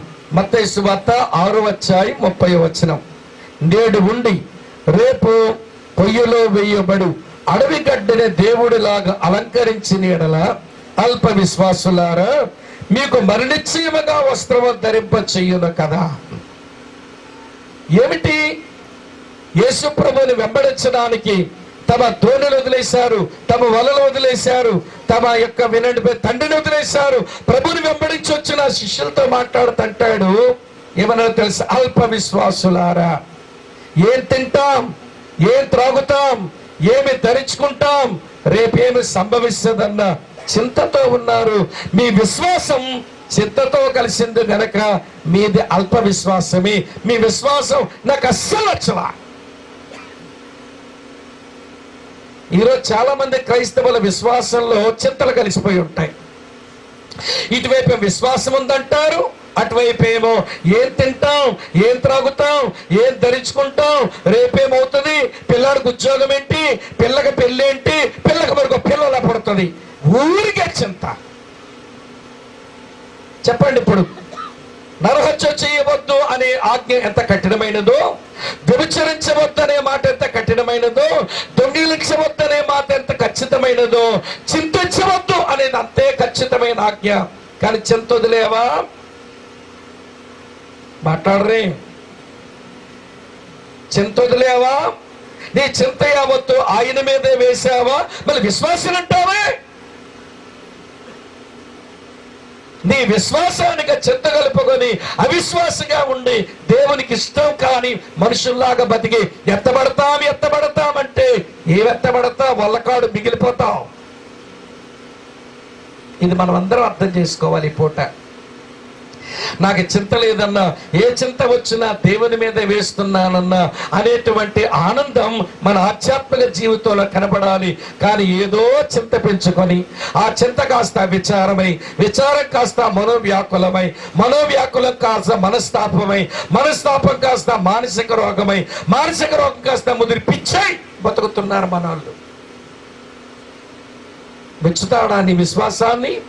నీ విశ్వాసంలో చింత కలిసిందే కుదరదు. ఇదొక సంగతి. మరొక సంగతి చూపిస్తాను రండి. అదే మత్తయి సువార్త. ఏంటి బిగుసుకుంటున్నారు? గట్టిగా అరుస్తున్నానన్నా. విషయం గట్టిగా చెప్పాల్సి వచ్చినప్పుడు అరుస్తాను, ఏమనుకోకండి. ఏమండి, విషయం కొంచెం మనసులో పడినివ్వండి. మత్తయి సువార్త 8వ అధ్యాయం 26వ వచనం చదువుతా.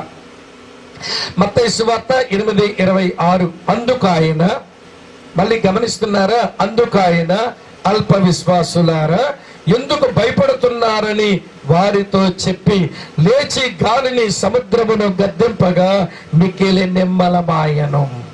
ఈ వచనం ఏమి చెబుతుందో తెలుసా ప్రియులారా? అల్ప విశ్వాసులారా ఎందుకు భయపడుతున్నారంటే మీ విశ్వాసములో భయం కలిసిపోయింది. ఇలా అడుగుతాను, చెప్పండి. యేసు ప్రభువారు భయమండి ఎంతో వాక్య పరిచర్య చేసి మనుషులతో మాట్లాడి అలసిపోయాడు. ఆయన వాడు అడుగున, అదే దోణి అడుగున నిద్రపోతున్నాడు. అప్పుడు దోణి ఏమో సముద్రం మీద పోతున్నది. అప్పుడు సముద్రం మీద తుఫాను రేగగా గాలి తుఫాను రేగింది. మీరు నాకు జవాబు చెప్పండి ఒక విషయం. గాలి తుఫాను రేగుతుంది, దోణి మునిగిపోయే ప్రమాదం వచ్చింది. నా ప్రశ్నకు జవాబు చెప్పండి. అడుగునున్నోడు ముందు చచ్చిపోతాడా, పైనున్నోడు ముందు చచ్చిపోతారా? మాట్లాడండి. అడుగునున్న ముందు చచ్చిపోతారు, పైన చచ్చిపోతారు. అడుగునున్నాడు ముందు చచ్చిపోతాడు.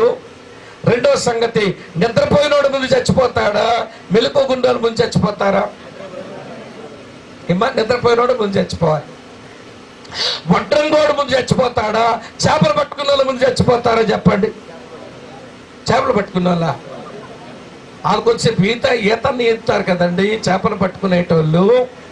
ఈ వడ్రంగోడికి ఈత రాదు, సముద్రం మీద బతుకు తెలియదు. ఒకవేళ ముందు చచ్చిపోతే ఎవరు చచ్చిపోవాలి? అడుగునున్న యేసు చచ్చిపోవాలి, నిద్రపోతున్న యేసు ముందు చచ్చిపోవాలి, వడ్రంగ వాడని యేసు ముందు చచ్చిపోవాలి. కానీ ఆయన ప్రశాంతంగా పడుకున్నాడు. ఎందుకో తెలుసా? నా చావు మనుషులందరి పాపము నా మీద వేసుకొని ఆకాశానికి భూమికి మధ్య ఆ 2 కర్రల మీద చావాలి. నేను ఆ 2 కర్రల మీద చావాలి. ఈ సముద్రంలోని చావును నా తండ్రి చిత్తము నాకు తెలుసని భయం లేకుండా ఎవడు ప్రశాంతంగా పడుకుంటున్నాడు. అమ్మా వింటున్నారా? ఈ భయపడిపోతున్న సంఘమే వినండి, ప్రియమైన చేత చచ్చిపోతామేమో, యేసు ప్రభువానికి చింత లేదా, మేము నాశనం అయిపోయేలాగున్నామంటున్నారు. కారణం ఏంటనంటే వాళ్ళ విశ్వాసానికి ఏం కలిసింది? మాట్లాడరేమమ్మా, భయం కలిసింది. అమ్మా భయపడి విశ్వాసానికి చింత కలిస్తే ఆ విశ్వాసం ప్రభువు చేత మెచ్చబడదు. అది అల్ప విశ్వాసం అవుతుంది, అధిక విశ్వాసం అవ్వదు. విశ్వాసానికి కాస్త భయం కలిసింది అనుకోండి, అది అల్ప విశ్వాసం అవుతుంది, అది అధిక విశ్వాసం అవ్వదు. యేసు ప్రభువునందు విశ్వాసం ఉంచానంట, అడుగేసే ప్రతి అడుగు నీకు భయమే. అసలు నువ్వు ముందు పుట్టేవో భయం ముందు పుట్టిందో నాకు తెలియదు. భయం వేస్తుందండి. వింటున్నారా మీరంతా? ప్రతిదానికి భయపడతాం. వింటున్నారా మీరు? మరి నీ విశ్వాసం ఎక్కడ తగలబెట్టావో మరి. నేను కొంతమంది చూస్తుంటాను, ముఖ్యంగా తెలంగాణలో.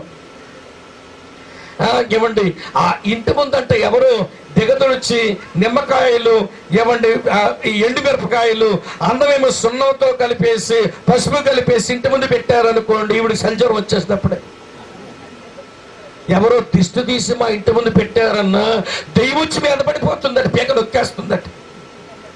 నీ దగ్గరికి ఎందుకు వచ్చింది దెయ్యం? దెయ్యానికి చెందింది నీ దగ్గర ఉందేమో, లేకపోతే దెయ్యాలు నీ దగ్గర రావు. దెయ్యాలు ఎందుకు వస్తాయంటే దెయ్యానికి చెందినవేమో ఉంచుకుంటారు కొంతమంది. ప్రభువుని నమ్ముతారు కానీ దెయ్యానికి చెందిన ఉంచుకుంటే వాడు వచ్చి గుండె మీద కూర్చున్నాడు అన్న. ఎందుకు కూర్చోడు? పీక నిలిపేస్తున్నాడన్న. ఎందుకు నిలిపాడు? దెయ్యానికి చెందినవి బోల్డ్ అని పెట్టేసుకొని దెయ్యం అంటే భయం. అంతెందుకులేండి, రాత్రిపూట మీటింగ్ అయింది, మీటింగ్ ముగించారు, నువ్వు బయటకు వెళ్ళగానే కరెంట్ ఆరిపోయింది, నీ ఇంటికి వెళ్ళే దారిలో శ్మశానం ఉంది, శ్మశానం గుండా నడుస్తున్నావు, అక్కడేదో నక్కరిచింది, ఎక్కడేదో కుక్కరిచింది, ఎక్కడేదో గొడ్లగోప తిరిగింది. ఇప్పుడు చూడు ఈ సంగతి ఎలా ఉంటుందో. బట్టలు తడిచిపోతాయి, బట్టలు తడిచిపోతాయి. మళ్ళీ ఏంటో తెలుసా మనం చెప్పేమో, లోకములో ఉన్నవాని కంటే నాలో ఉన్నవాడు గుర్తుతుంది. సైతాన్ని ఎక్కిరిస్తూ ఉంటాడు మనల్ని చూసి. మీరు చెప్పే మాటలు ఒకలాగా ఉన్నాయి, మీరు బతుకు ఒకలాగుంది. లోకములు ఉన్నవాని కంటే నాలో ఉన్నవాడు గొప్పవాడు అంటున్నారు. మరి చీకట భయపడ్డారే, నక్కరిస్తే భయపడ్డారే, కుక్కరిస్తే భయపడ్డారే, పక్షిగిరితే భయపడ్డారే, చీకట భయపడ్డారే. ఇవన్నీ నకిలీ విశ్వాసాలు. విశ్వాసానికి చింత కలిసిందా? అల్ప విశ్వాసమే. విశ్వాసమునకు భయం కలిసిందా? అల్ప విశ్వాసమే. వింటున్నారా లేదా? మూడో చెప్తాను రండి. మత్తయి సువార్త 14వ అధ్యాయంలో, మత్తయి సువార్త 14వ అధ్యాయంలో మరో సంగతి చదువుతున్నాను చూడండి. 31వ వచనం. వెంటనే యేసు చెయ్యి చాపి అతన్ని పట్టుకొనంటే పేతురును పట్టుకొని, అల్ప విశ్వాసి, ఎందుకు సందేహపడ్డావని అతనితో చెప్పాను. ఈ వచనం మరొక పాడు విశ్వాసాన్ని మనకి తెలియచేస్తుంది. అమ్మ వింటున్నారా? అది చెప్పేమో సంగతి చెప్తారు, వినండి. యేసు ప్రభు వారు అన్నారు, నేను తర్వాత వస్తాను, మీరంతా వెళ్ళండి అవతల ఒడ్డుకని సముద్రం మీద ప్రయాణం చేసి పొమ్మన్నారు ఆయన. వీళ్ళంతా ధోని ఎక్కి వీళ్ళు నడవడం మొదలు పెట్టారు. యేసు ప్రభు ఏమో కొండెక్కి ప్రార్థన చేసుకున్నాడు. అమ్మ వింటున్నారా? ఇప్పుడు సముద్రంలో వెళుతున్న సంఘం ఇది, 12 మంది అపోస్తులు ఉన్న సంఘం అది. దాని మీద మళ్ళీ గాలి తుఫాను రేగ్గాని ఏమండి ఎన్ని తిప్పల పడ్డాలో పడుతున్నారు కానీ ఇక చచ్చేలాగా ఉన్నామని అనిపిస్తున్నది వాళ్ళకి. అప్పుడు యేసు ప్రభువారు రాత్రి 4వ జామున ఆయన నీళ్ళ మీద నడుచుకుంటా వస్తున్నాడు. అమ్మ వింటున్నారా? రాత్రంతా ప్రార్థన చేస్తున్నాడు, నీళ్ళ మీద నడుస్తున్నాడు. ప్రార్థన లేని సంఘం ఏమో నీళ్ళలో మునిగి తేలుతుంది. ఇది 12 మంది. ప్రార్థన చేసుకునే వాళ్ళు సమస్యల మీద నడవగలుగుతారు. ప్రార్థన లేని సంఘం సమస్యల్లో మునిగి తేలుతా ఉంటది. అమ్మ అర్థమవుతుందా? అది ఇప్పుడు నా ప్రసంగం కాదు కానీ అసలు విషయం చెప్తాను వినండి. నేల మీద నడిచేస్తుంటే ఈ 12 మంది ఏమనుకున్నారు చెప్పండి? మాట్లాడంటారా? భూతం అనుకున్నారట. ఇది మనుషులందరికీ ఉన్న మాయిదారు రోగం. మనం ఒకటి చూస్తాం, మరొకటి అనుకుంటాం. వెలుగు చూస్తామట, చీకటి అనుకుంటామట. చీకటిని చూస్తాము, వెలుగు అనుకుంటామట. మేలును చూస్తామట, కీడు అనుకుంటామట. కీడును చూస్తామంట, మేలు అనుకుంటామట. తీపిని చూస్తామట, చేదు అనుకుంటామట. చేదును చూస్తామట, తీపి అనుకుంటామట. ఇవే నా సొంత మాటలు అనుకునేరు. యెషయా గ్రంథం 5వ అధ్యాయంలో 19-20 వచనాల్లో భక్తుడు ఈ మాటలు చెప్పాడు. అమ్మ అర్థమవుతున్నదా? తమ్ముడు నీళ్ళు ఇస్తున్నారా? నేను తాగడం లేదు, ఒక్కరు తాగే హక్కు కూడా లేదు ఇక్కడ. నేను తాగను, ఎవరు తాగి నొప్పుకోను. నేను తాగే హక్కు ఉంది. ఒక అరగంట తమ్ముడు క్షమించండి, పెద్ద ప్రాణాలు ఏం పోవు కదా. మనుషులు డివియేట్ అవుతున్నారు మీరు కదులుతుంటే, వాళ్ళ మనసులు చెదురుతున్నాయి. ఇక్కడ ఉన్నారా లేదా? మంచి చాలా బాగా చెప్తున్నారు మీరు. వంటకు సస్తారా? గంపలో వేసుకుని పడిపోతుంటే ఎక్కడి నుంచి. అమ్మ వింటున్నారా?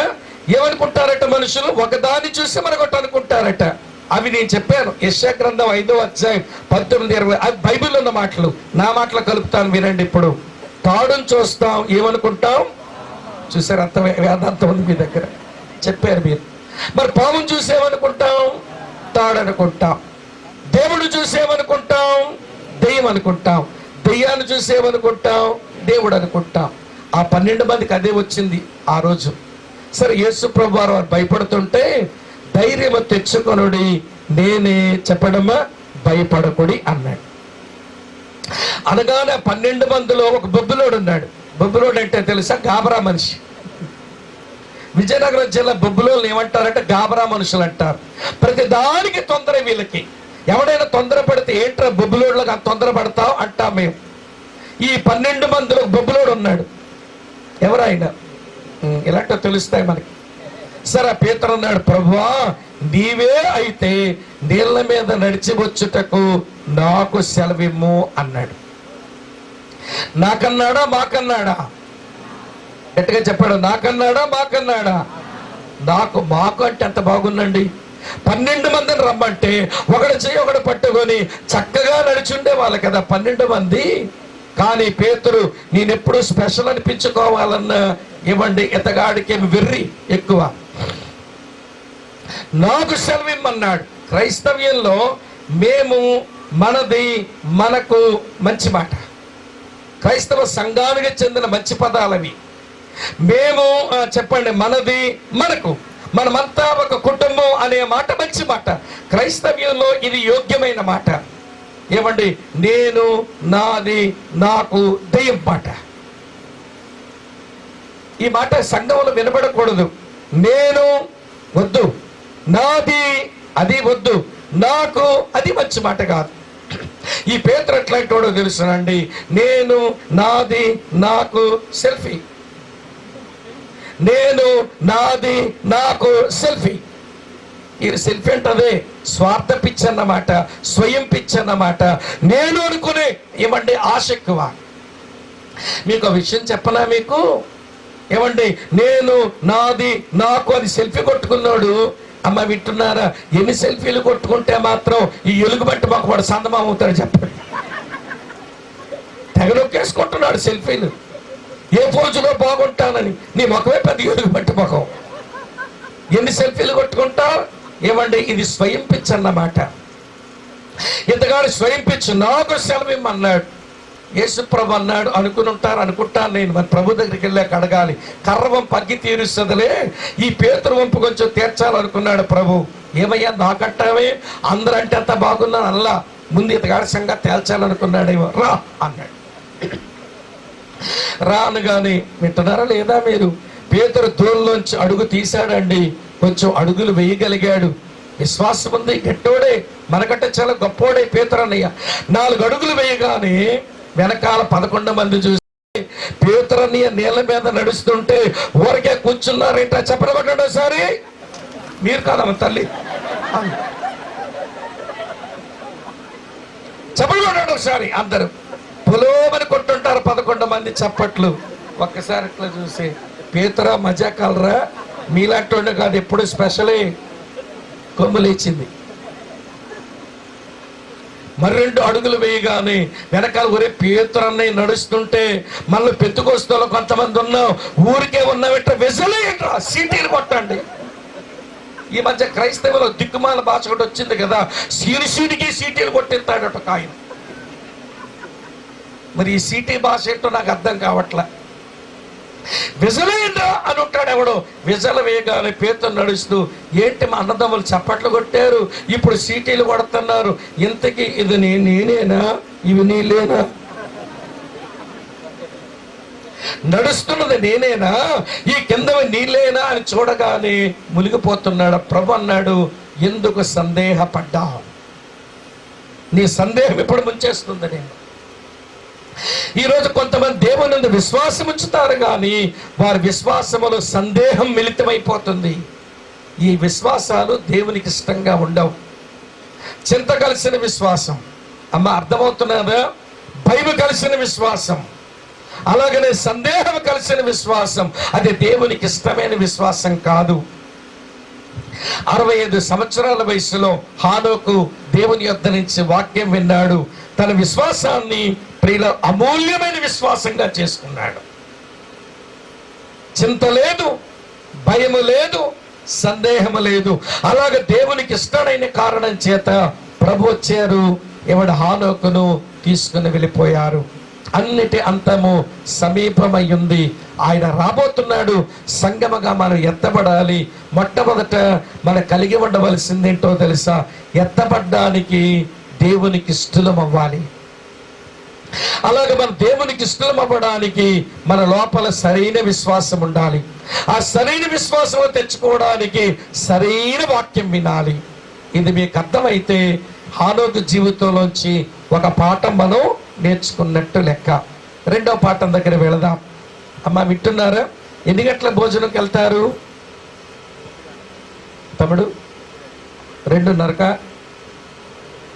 2 గంటలకా? ఓకే, అదే నేను ఒకసారి ఆ సమయం కుదించుకుందాం అవసరాన్ని బట్టి. అమ్మ అర్థమైందా? హానోకు దగ్గర ఉన్న మొదటి అనుభవం ఏంటి? విశ్వాసమును బట్టి దేవునికి ఇష్టడై ఆయన కొనుకోబడ్డాడు లేదా ఎత్తబడ్డాడు. యేసు రక్తములో కడగబడి యేసు రక్తములో కనబడిన సంఘమైన మనం దేవునికి ఇష్టంగా కాకపోతే ఎత్తబడలేము. దానికి విశ్వాసం అవసరము, దానికి వాక్యం వినడం అవసరమని ఒక ప్రాముఖ్యమైన పాఠం మనం నేర్చుకున్నాం. రెండో సంగతి చెప్తాను రండి. రెండవ సంగతి ఆదికాండం 5వ అధ్యాయం 23-24 వచనాలు. ఆదికాండం 5వ అధ్యాయం 23-24 వచనాలు.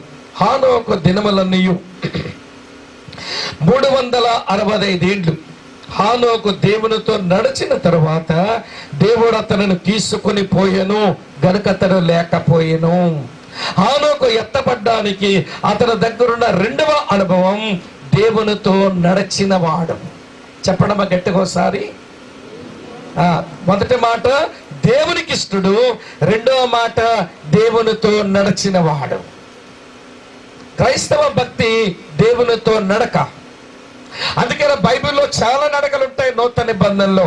అవన్నీ ఇప్పుడు నేను చెప్పలేను, కానీ నడవడాని గురించి చెప్తాను, వినండి. మీరే జవాబు చెప్తారు, కానీ మనసులో ఉంటాయి విషయాలు.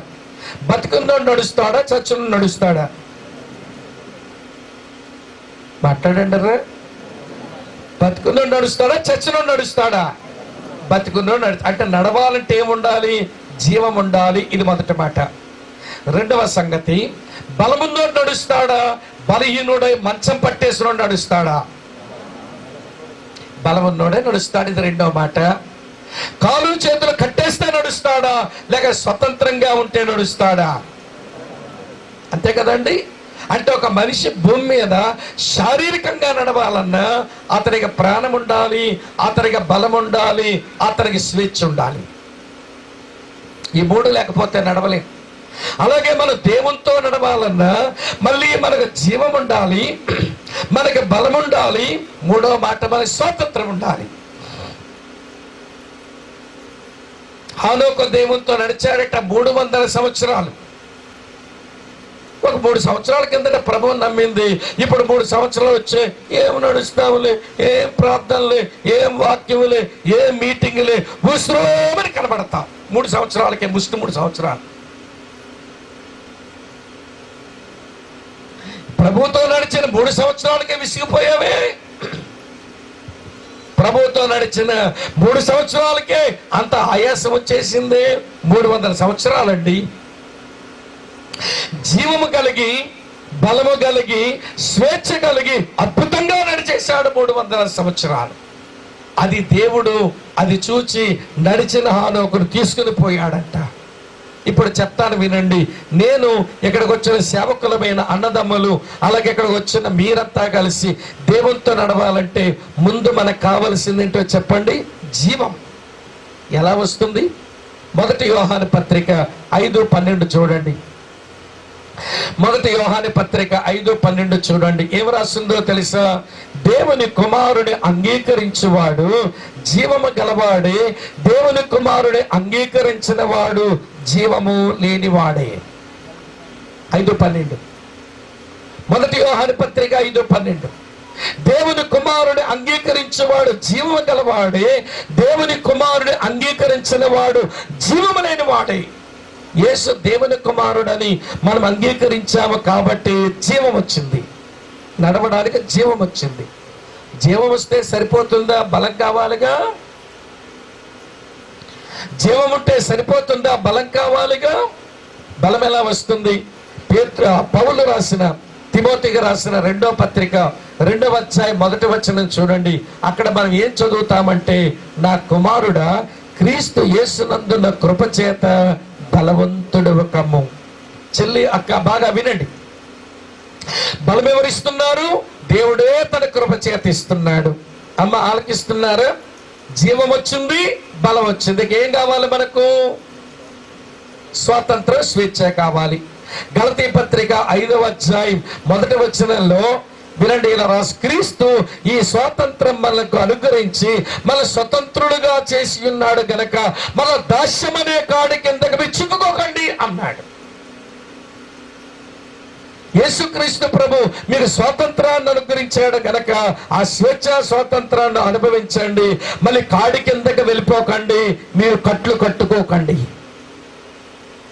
ఈరోజు దేవుని పిల్లలు జీవం పొందాం, దేవునికి స్తోత్రం.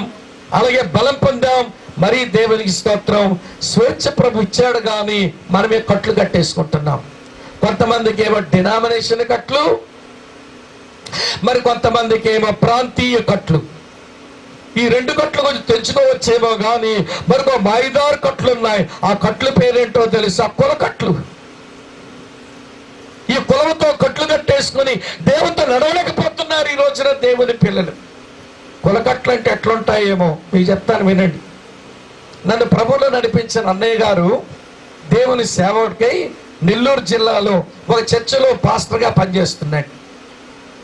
ఆయన అన్నాడు, తమ్ముడు ఈస్టర్ పండుగ వస్తున్నది, మేము సన్ రైజ్ వర్షిప్ చేస్తాము, ఉదయాన్న సూర్యోదయకు ఆరాధన చేస్తాము, నువ్వు వచ్చి వాక్యం చెప్పాలి, ఈస్టర్ రోజు మాతో ఉండాలి, సోమవారం ఒక రిట్రీట్ పెట్టుకుంటాం, మంగళవారం ఒక మీటింగ్ పెట్టుకుంటాం రండి అని అంటే, ఆయన పెద్ద ఆయన నో అని చెప్పలేక మా సంఘాన్ని విడిచిపెట్టుకొని, వింటున్నారా లేదా, నెల్లూరు జిల్లాలో ఊరికి పోయా. నేను వెళ్ళేసరికి కొంచెం బస్సు ఆలస్యమైంది. విశాఖపట్నం నుంచి బస్సు మీద వెళ్ళాను, కొంచెం ఆలస్యమైంది. సరే, వాళ్ళు ఆరాధన మొదలు పెట్టారు, పాటలు అవుతున్నాయి. నేను రావడాన్ని చూసి, తమ్ముడు ఫ్రెష్ అయిపోయి నేరుగా స్టేజ్ మీదకి వచ్చేసి టైం అయిపోయింది నేను వెళ్ళిపోతున్నానని స్టేజ్ మీద వెళ్ళిపోయారు ఆయన. నేను కొంచెం ఫ్రెష్ అయి తయారై, వింటున్నారా లేదా, నేను స్టేజ్ మీదకి వెళ్ళి కూర్చున్నాను. నా ఎడం పక్కనేమో పాస్టర్ గారి పక్కన ఖాళీ కూర్చి అక్కడ కూర్చున్నా, ఆ పక్కనేమో ఆ చర్చి ప్రెసిడెంట్ గారు అంట ఆయన కూర్చున్నాడు. ఆయన ప్రెసిడెంట్ అని నాకు ముందు తెలియదు. ఆయన ఒకసారి చిన్న నవ్వు నవ్వాడు, ఇట్లా అమ్మ బొక్కి పళ్ళు వేసుకుని ఊడిపోయినాయి కొన్ని పళ్ళు అని ఇట్లా నవ్వాడు. నేను కూడా ఒక చిన్న నవ్వాను. నవ్విన తర్వాత ఆయన నోరు తీసుకొచ్చి నా చెవి దగ్గర పెట్టి అంటాడు, బాబు సైకిలానా రిక్షానా అన్నాడు. సైకిలా రిక్షా అన్నాడు. నేను అన్నాను, శ్రీకాకుళం నుంచి సైకిల్ రిక్షా మీద వస్తామండి, బుర్రం ఎతగాడికి ఏమైనా, నేను బస్సులో వచ్చాను అంకుల్ అన్నాను. అనగానే కొంచెం కళ్ళు ఇట్లా బిగించాడు. నేను వేసిన ప్రశ్నకు అర్థం కాలేదు అనుకున్నాడేమో. మరికొద్ది నిమిషాలు ఆగాక మళ్ళీ మూతి కాస్త నా చెవి దగ్గర పెట్టంటాడు, బాబు స్వామి గారు ఈనాడా వార్త అన్నాడు. నేను అన్నాడు, ఇది బుర్రే ఉంది పెద్ద మనిషి. నేను అన్నాను, పేపర్ ఇంకా చూడలేదు అంకుల్ అన్నాను. మరి కొంచెం ఒలిమండినట్టుంది ఆయన. కొద్దిసేపు ఆగిపోయి, చాలాసేపు ఆగిపోయాడు. ఈసారి ఆగిపోయి మళ్ళీ అంటాడు, ఏమండి స్వామి గారు డాక్టరా లాయరా అన్నాడు. నేను అన్నాను, ఇతగాడికి స్క్రూ లూజా, ఒక్క ప్రశ్న రిలవెంట్గా లేదు, ఒక ప్రశ్న సరైన ప్రశ్న అడగడం లేదు. దిమాగ్ ఖరాబ్ అయిందా, ఏం పాడా ఈ పెద్ద మనిషి. కానీ అంకుల్ నేను ప్రీచర్ని అంకుల్, నేను డాక్టర్నే కాదు లాయర్నే కాదు అన్నాను.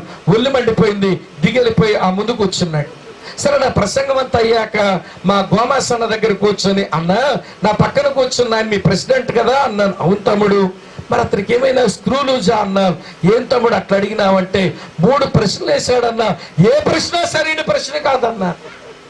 ఏం తమ్ముడు ఏమడిగినాడంటే, మొదటి ప్రశ్న అన్నా ఆయన అడిగాడు, మీరు సైకిలా రిక్షా అన్నాడు.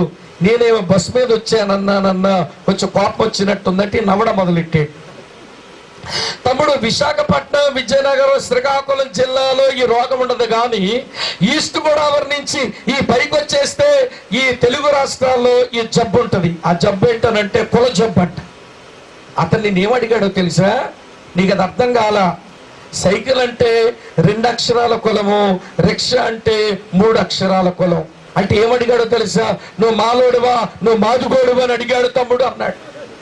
ఊరు దీనికో పెద్ద వేదాంతం ఒకటి ఏడవాలా, అడిగేయచ్చుగా, తప్పే ఉంది. నా కులమేదో తెలుసుకుంటాడట, కులమును బట్టి వాక్యం వింటాడట. నేను పొరపాటున సైకిల్ అన్నాను అనుకో సచ్చాను, నేను నా ప్రసంగం విండట. ఎందుకంటే అతను నిరక్షరాస్యుడు. తర్వాత ఏమో ఈనాడు వార్త అన్నాడంటే మళ్ళీ 3 అక్షరాలు చెప్పరే, 2 అక్షరాలు. లాయరా డాక్టర్ అన్నాడంటే ఏమన్నా మాది కుటుంబానికి చెందిన మన సహోదరులు కొంచెం తెల్లగా ఉంటారట, మాల కమ్యూనిటీ చెందిన మన సహోదరులు కొంచెం నల్లగా ఉంటారట. అందుకే నల్ల కోటేశ్లో లాయరు, తెల్ల కోటేశ్లో డాక్టర్. నువ్వు డాక్టరా లాయర్ అని అడుగుతున్నాడు. నాకే ఒళ్ళు మండింది. ఇదేమి నీచమైన ప్రవృత్తి అన్న. ఒకే గిన్నెలో రొట్టె తింటున్నాము, ఒకే గిన్నెలో ద్రాక్షరసం త్రాగుతున్నాము. యేసుక్రీస్తునందు మనం ఏక కుటుంబంగా బతకాలి కదా. నా కులం సంగతి అతనికి ఎందుకు? ఈ కులానికి చావరాయి క్రైస్తవులు. సరే, రేపు ఉదయం మీటింగ్ ఉందిగా, సోమవారం ఇతగాడి సంగతి చూద్దాం అనిపించింది. వింటున్నారా లేదా? సరే, సోమవారం ఉదయం నా ప్రసంగంలో చెప్పాను. ఒక పెద్ద మనిషి అన్నాడు ఇలాగా, ఏమన్నాడంటే కులము నేను విసర్జించిన మలము ఈ క్రైస్తవులు ఎందుకు నాలుగుతో నాకుతుంటారు అన్నాడు. ఈ రోజున అలాంటి నీచమైన మనుషులు ఉన్నారు సంఘాలని చెప్పాను. కులం ఏంటట? కులము నేను విసర్జించిన మలం, దాని క్రైస్తవులు నాలుగుతో నాకుతున్నారు. యేసు ప్రభు నమ్మారు గాని సైతాను వలన ఈ దేశంలోనికి వచ్చిన కుల వ్యవస్థ చావలా. కులం పట్టుకొని వేలాడి బతుకుతారు. కులము దేవుని వల్ల వచ్చింది కాదు, దుష్టుని వల్ల వచ్చింది. మీకు తెలియకే అయినా చెప్తాను. ఒక దేవుని కంట ఎక్కడ నుంచేమో బ్రాహ్మణులు పుట్టినారట, ఎక్కడ నుంచేమో క్షత్రియులు పుట్టినారట, ఎక్కడి నుంచేమో వైశ్యులు పుట్టినారట, ఈ తొడలోంచేమో శూద్రులు పుట్టారట, ఆ పాదాల దగ్గర చండాలులు పుట్టారట. అది ఆ దేవుడు కన్న జనం. ఇది భారతదేశంలో జనం అంట. ప్రపంచంలో ఎక్కడా లేదు ఈ మాయదారి కులతత్వం. మా ప్రాంతంలో ఏమండి, మేము కూడా కొండల్లో పోతాము. ఆ కొండల్లో పనస చెట్టు ఉంటుంది. వేరు దగ్గర చూసినా పనసకాయే, కాండం దగ్గర చూసినా పనసకాయే, ఆ పైన కొమ్మల్లో చూసినా పనసకాయే, ఆ పైన చూసినా పనసకాయ ఉంటుంది. ఎందుకంటే సంకరజాతి చెట్టు కాదు కాబట్టి ఎక్కడ కాసినా పనసకాయే. ఎక్కడేమో కొబ్బరికాయ కాసి, పైనేమో పనసకాయ కాసి, ఆ పైన మామిడికాయ కాసి, ఆ పైన ద్రాక్షకాయ కాసిందనుకో, ఆ చెట్టుని ఏం చెట్టు అంటామంటే సంకర జాతి చెట్టు. మరి దేవుడు ఏమన్నారో నాకు అర్థం కావట్లా. నేను చాలా కాలం మొక్కాను ఆయన్ని. ఎక్కడి నుంచి బ్రాహ్మణులు పుట్టించాడట, ఎక్కడి నుంచేమో క్షత్రియులు పుట్టించాడట, ఎక్కడి నుంచేమో వైశ్యులు పుట్టించాడట, ఎక్కడి నుంచి శూద్రులు పుట్టించాడట, అకాల నుంచేమో చండాలుని పుట్టించాడట. ఇంతకితను ఏ జాతోడో? భారతదేశంలో ఉన్న మనకి బుద్ధి లేదు. వాళ్ళ కాళ్ళకి దండాలు పెట్టుకొని ఈ బోధ చేసే వాళ్ళు చెప్పే మాటలు విని ముక్కలైపోయారండి క్రైస్తవులు ఈ రోజున. ఈ దిక్కుమాలని మన వాళ్ళ దగ్గర ఉంటుంది. ఏముంటుంది? అదే కులకట్లు అంటే. కలుసుకోగానే మాట్లాడుతూ మాట్లాడుతూ మాట్లాడుతూ ఇదేమంట, ఏముట్లు తమ్ముడిది ఏముట్లట. మనం ఏదో చెప్పలేదు అనుకోండి సరిగా, మీ ఇంటి పేరేంటి, ఇంటి పేరుతో కులం కొలిచేస్తారు దిక్కుమాలిన సంత. ఈ భారతదేశంలో దరిద్రం ఎప్పుడు పోద్దాం మన దేశానికి? తీరా ప్రభుని నమ్మిన తర్వాత మీకు పెళ్లి సంబంధాలు కావాల్సి వస్తే మళ్ళీ మా దగ్గరకు వచ్చి ఏమడుగుతారు? మా వాళ్ళు అయితే చూడండి. ఎవరు చూడాలట? మీ వాళ్ళు ఎవరమ్మా? నీ వాళ్ళు ఎవరు? సంఘమునకు చెందిన వాళ్ళే నీ వాళ్ళు. ఏ దేవుణ్ణైతే తండ్రిని పిలుస్తున్నారు, ఏ ప్రభువునైతే ప్రభుని పిలుస్తున్నారు, ఏ ఆత్మనైతే అంతరంగంలో కలిగి ఉన్నారు, వాళ్ళే కదా నీ వాళ్ళు. అలా మళ్ళీ ఆలోచించరు. ఇక్కడ ఏమొస్తుంది తెలుసా? అందుకని ఓ మాట అంటుంటాను నేను తరచు, కుక్క బుద్ధి మొక్క దగ్గర తెలుస్తుంది, ఈ క్రైస్తవుల బుద్ధి కళ్యాణం దగ్గర తెలుస్తుంది. పెళ్లి సమస్య రాగానే కాగుణంతో చదువుతారు. కా అంటే ఏంటో తెలుసా? కలగా ఉన్న పిల్ల కావాలట.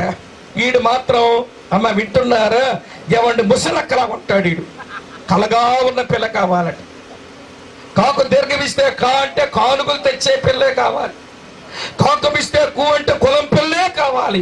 ఆ కూకు దీర్ఘమిస్తే కు అంటే ఆ లంబానాన్న కూడబెట్టిందంతా లాక్కొచ్చే పిల్ల కావాలి. మరి నువ్వేం చేస్తావురా మగాడివి? సిగ్గులేని తద్దమగా అన్ని ఆడపిల్లలు తెస్తే కాపురం చేస్తాడంటేడు. ఒకడు అంటాడు ఈ మధ్య, ఒకడు అన్న నేల మీద పడుకుంటున్నామన్నా, మా సంసారం కొత్తగా పెళ్లి నేల మీద పడుకుంటున్నాం అన్నట్టు అన్నారు. మంచం కొనుక్కుపోయామన్నారు. నేను కొనేది ఏంటన్నా, ఆడపిల్ల తేవాలిగా. నువ్వు సంసారం చేయడానికి మంచం కొనుక్కోలేని చెమటగాడివి, ఆ మంచం మీద పరుపు కొనుక్కోలేని దద్దమ్మగాడివి, ఆ పరుపు మీద దిండులు కొనుక్కోలేని చేతగానోడివి, నీకు పెళ్లి చేసుకున్న ఎవడిచ్చాడు రా సిగ్గుమాలినోడా. నోర్మై, ఆడపిల్ల తెస్తే సంసారాలు చేస్తారంట. మళ్ళీ మూతి మీద వేసుకుందంట. నీకు గొరిగించుకొని పసుపు రాసుకొని గాజులు వేసుకొని చీర కట్టుకుని ఊరేకరా సిగ్గుమాలినోడా. గట్టిగా చెప్తున్నాను, ఎందుకంటే ఇవండి పట్టణాలు ఎట్లా మేము చెప్పాం, అర్థమవుతుందా? అక్కడ పంచి వేరు, ఇక్కడ పంచి వేరు. మరి తప్పదు, ఏం చేస్తాం. నేను పల్లెటూరులో పనిచేస్తున్నాను, పట్టణాల్లో పనిచేసేవాడిని కనుక మీ సైకాలజీ నాకు తెలుసు. ఎట్లా చెప్తే కొంచెం బుర్రకెక్కుద్దాం అని కొంచెం గట్టిగా చెప్తున్నాను. బాధపడుతున్నారా? పడితే పడండి, మధ్యాహ్నం అయ్యా పోతాను, సాయంత్రం ఎంత బాధపడతారో పడండి నా మీద. అమ్మ అర్థమవుతున్నారా? ఏంటి కట్లు కట్టేసుకుంటున్నావు? మరి ఒకే రొట్టె తింటున్నామేంటి? ఒకే రసం త్రాగుతున్నామేంటి? ఒకే కుటుంబం అంటున్నామేంటి? మరి కులమేంటి? దైవ సేవకుడు జి రాజారావు గారని ఒక పెద్ద ఆయన ముసలాయన ఇట్లా చెప్పాడు. జి రాజారావు అంకుల్ చెప్పిన మాట వినండి. కులతత్వాలతో, పార్టీ తత్వాలతో, ముఠా తగాదాలతో, విభేదాలతో ఆ రొట్టె తిని రసం తాగేవాడి గురించి అంటాడు ఆయన.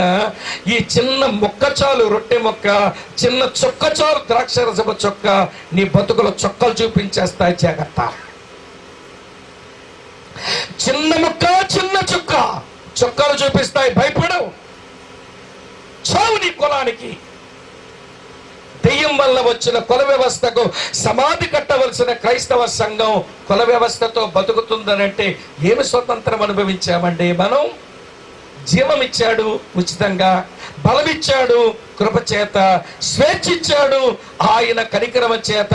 ఈ మూడింటిని అనుభవించి దేవునితో నడవవలసిన నీవు జీవమైతే పొందావు, బలమైతే పొందావు, స్వేచ్ఛను పోగొట్టుకొని కులగొట్లు కట్టుకొని దేవునితో నడవలేకపోతున్నావు. అమ్మ అర్థమవుతుందా? మాకు విజయనగరంలో ఈ మధ్య విచారకరమైన విషయం, దుఃఖంతో చెప్తున్నానండి.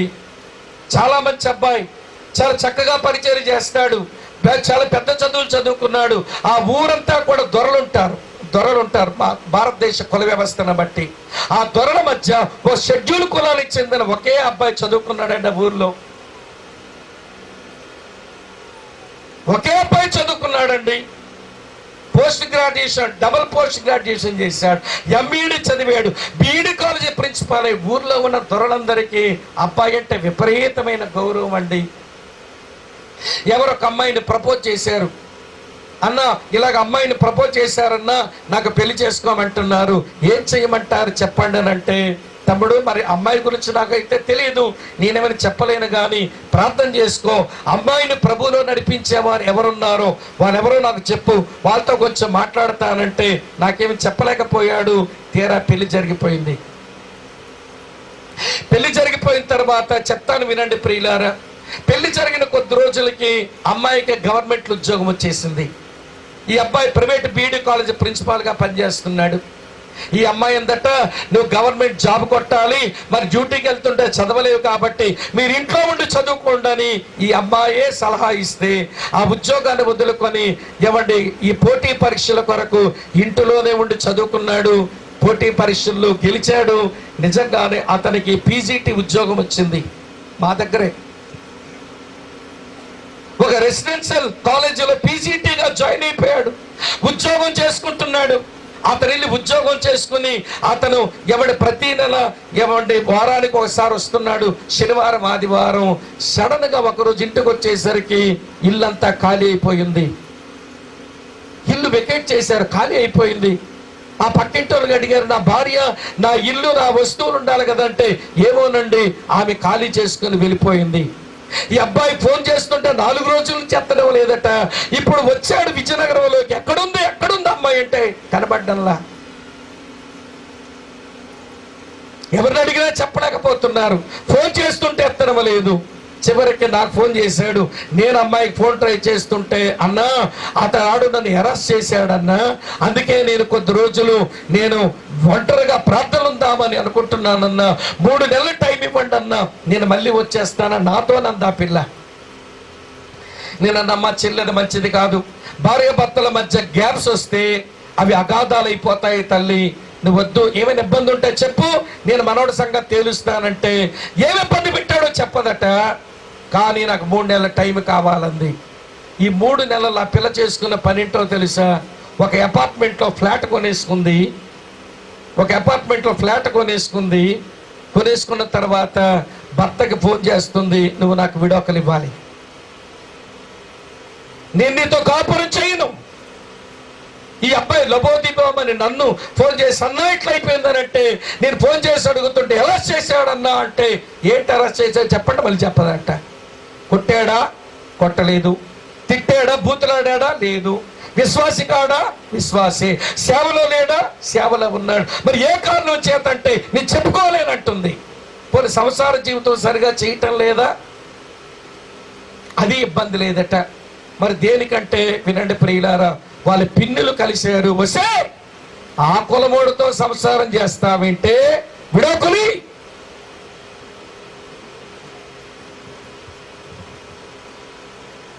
బొబ్బిల్లో కూర్చున్నాం. చెల్లిది నీకు మంచిది కాదమ్మా, నువ్వెందుకో తప్పు చేస్తున్నావని ఏమంటే సొంత అన్నదమ్ములు కన్నీళ్లు పెట్టి బతిమలాడితే మాట్లాడడానికి అవకాశం ఇవ్వక, వాళ్ళ బంధువులందరినీ తీసుకొచ్చి ఆ రిక్షా పుల్లర్స్ వీళ్ళంతా దెబ్బలాటకు వస్తే ఆ రోజు మీరు దెబ్బలు తినే వాళ్ళమే. సరే, ఇంత బతిమలాడుతున్నా నాకు విడాకులే కావాలంటున్నావు, ఎట్లా కావాలో చెప్పంటే నాకు 20 లక్షలు ఇవ్వమనండి. దేనికమ్మా నీకు 20 లక్షలు అంటే? నా జీతంతో చదువుకొని ఉద్యోగం గడించాడు కాబట్టి, నాతో ఇన్ని సంవత్సరాలు ఉన్నాడు కాబట్టి. నేను అన్నాను, ఇన్ని సంవత్సరాలు కాపురం చేసినందుకు, ఇన్ని సంవత్సరాలు కలిసి భోజనం చేసినందుకు దానికి నువ్వు డబ్బులు అడుగుతున్నామంటే అది చాలా నీచంగా ఉంటుందమ్మా, అది కరెక్ట్ కాదంటే. పాప ఈ అబ్బాయి అన్న అంత అయిష్టత ఎట్లొచ్చిందో తెలియట్లేదు, ఏడుస్తూ నాకు నా భార్య కావాలి. ఈ అబ్బాయి తాలూకు తమ్ముడు, వాళ్ళ చెల్లి, వాళ్ళ నాన్న అంటారు, మాకు ఒక 5 ఎకరాలు ఉందండి, ఒక 3 ఎకరాలు రాసేస్తామని చెప్పండి, పోని కాపురానికి రమ్మనండి. 3 ఎకరాలు వద్దట, ఈ మనిషే వద్దట. ఏకే కారణం ఏంటనంటే వాళ్ళ పిన్నులంతా చెప్పారు, ఆ కులవాడితో నీ సంసారం ఏంటే. వాళ్ళు యేసు ప్రభుని నమ్మని వాళ్ళు, లోకస్తులు. వాళ్ళ మాట చెబితే ఈ పిల్ల మాట విని డిమాండ్ చేసి, విచారకరమైన విషయం ప్రియుల కిందటి నెల వినండి 15వ తారీఖున వాళ్ళకి సపరేషన్ వచ్చేసింది. ఏమండి, అబ్బాయి ఏమో 10 లక్షలు ఇచ్చుకున్నాడు. నిన్న కాక మొన్న తమిళాల దగ్గర ఉన్నాను నేను హైదరాబాద్లో. ఆ రాత్రి ఫోన్ చేసి ఏడుస్తున్నాడు, అన్న ఇక్కడ మన ఈజిప్ట్ వాళ్ళు ఫోన్ చేసి అంటున్నారన్నా, ఆ పిల్ల ఎవరితోనో చట్టా పట్టాలు వేసుకొని తిరుగుతుందటన్నా, ఆడి మీద చేతులు వేసుకొని తిరుగుతుందటన్నా. అయ్యో ఫలానా వ్యక్తి భార్య కదా, ఎలా తిరుగుతుంది ఏంటని ఫోన్ చేస్తూ అడుగుతుంటే ఏం చెప్పాలో తెలియడం లేదన్నా. చచ్చిపోవాలనిపిస్తుంది నాకు. నీకు పిల్లకి ఏం సంబంధం రా, విడాకులు అయిపోయినాయి కదా అంటే. కానీ అందరూ అంటున్న మాటలు నా గుండెని పిండేస్తున్నాయన్నా. నేను ఏం తక్కువ చేశాను నా భార్యకు?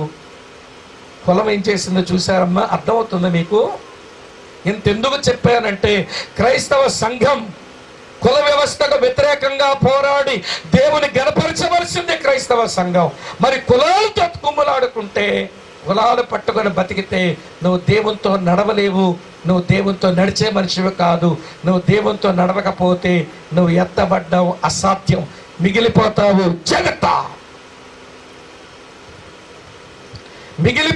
జగత,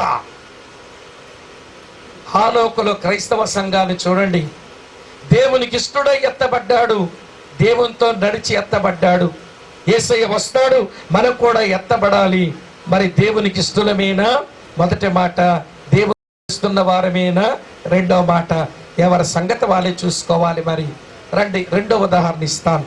రాజులు 2వ గ్రంథం, రాజులు 2వ గ్రంథం నేను చదువుతున్నాను చూడండి. 2వ అధ్యాయం 11వ వచనం.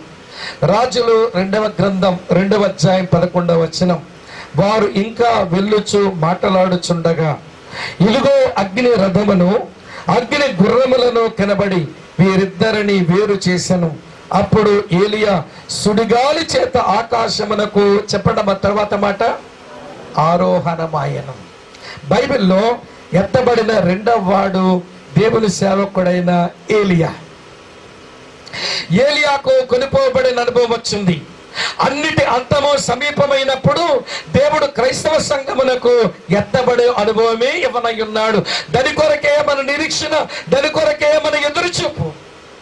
కాబట్టి ప్రియులారా, హానోకులాగా దేవునికి ఇష్టం అవ్వాలి, హానోకు వలె దేవునితో నడవాలి. ఇది ఒక సందేశం. రెండవ సందేశం ఏంటంటే మన ఏలియాకులాగే బతకాలి. ఏలియా ఉన్న కాలం కూడా సమాజం అంతా భ్రష్టు పట్టింది. దేవుడు కాని బయలుకు దేవుడుగా ఆరాధిస్తున్నారు వాళ్ళు. అమ్మా వింటున్నారా? దేశము నిండా, ఇశ్రాయేలు దేశము నిండా బయలుదేవతారాధన జరుగుతున్నది. అటువంటి రోజుల్లో ఏలియా ఎలా బతికాడు? అటువంటి సమాజంలో సంఘం అలాగే బ్రతకాలి. ఏమిటి ఏలియా జీవితంలోంచి చాలా చెప్పొచ్చు, మరి 2 విషయాలు చెప్తాను. మొదటి మాట వినండి. రాజులు మొదటి గ్రంథం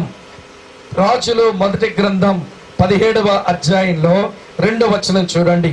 పిమ్మట యెహోవా వాక్కు అతనికి ప్రత్యక్షమై, నీవు ఇచ్చటి నుండి తూర్పునకు పోయి యొర్దానుకు ఎదురుగా ఉన్న కెరీతు వాగు దగ్గర దాగియుండము అన్నాడు. ఏలియా కలిగిన మొదటి అనుభవము, దాని పేరు కెరీతు అనుభవం అంటారు. కెరీత్ అనగా ప్రత్యేకత అని అర్థం. అంటే ఏలియా కలిగిన అనుభవం ఏంటనంటే దేవుని కొరకు ప్రత్యేకించబడుట. యేసు ప్రభు వచ్చినప్పుడు మనం ఎత్తబడాలనంటే మనం దేవుని కొరకు ప్రత్యేకించబడాలి. బాగా వినండి. పేతురు భక్తుడు పెంతెకోస్తు దినమున ప్రసంగిస్తూ అపొస్తలుల కార్యాలు 2:40 అంటాడు, మీరు మూర్ఖులైన ఈ వక్ర జనమునికి వేరై రక్షణ పొందండి. దేవుని పిల్లలంటే వేరవ్వాలి, ఈ లోకం నుంచి వేరవ్వాలి. అమ్మ వింటున్నారు? మాట చెప్పనా? ఈ బైబిల్ దేవుడు ఆయన వేరు చేయు దేవుడు. ఆదిలోనే చూడండి, 1వ అధ్యాయం 1వ వచనంలో వెలుగు కలుగును గాకని పలికాడు. వెలుగును చీకటిని ఏం చేశాడు? వేరు చేశాడు. జలములను ఏమండి కింద జలాల్ని మీద జలాల్ని ఏం చేశాడు? వేరు చేశాడు. ఆ కింద జలాల్లో ఉన్నటువంటి దాంట్లో ఆరుణ్యాల కనబడును గాకని చెప్పి భూమిని ఏం చేశాడు? వేరు చేశాడు. దేవుడు వేరు చేసిన తర్వాతనే ఆశీర్వదించాడు. అమ్మా వింటున్నారా మీరంతా? దేవుడు వేరు చేసిన తర్వాతనే ఆశీర్వదించాడు. వెలుగును చీకటిని వేరు చేశాడు మొదటి రోజున. 4వ రోజునేమో వెలుగులో సూర్యుని పెట్టాడు, చీకట్లో చంద్ర నక్షత్రాలు పెట్టాడు. అది 4వ రోజు. మొదటి రోజు వేరు చేశాడు, 4వ రోజు దీవించినాడు. 2వ రోజు జలములన్నీ ఒక దగ్గర ఉంటే దాన్ని వేరు చేశాడు, పై జలములు కింది జలములు అన్నాడు. 5వ రోజున పై జలములలో పక్షులు పెట్టాడు, కింద జలముల్లో చేపలు పెట్టి దీవించాడు. 3వ రోజున జలముల్లో ఆరుని నేల కనబడును గాకన్నాడు, ఆ నేలకు భూమిని పేరు పెట్టాడు. అలా వేరు చేసిన తర్వాత 6వ రోజున మనుషుల్ని మృగాలని చేసి భూమిని దీవించాడు.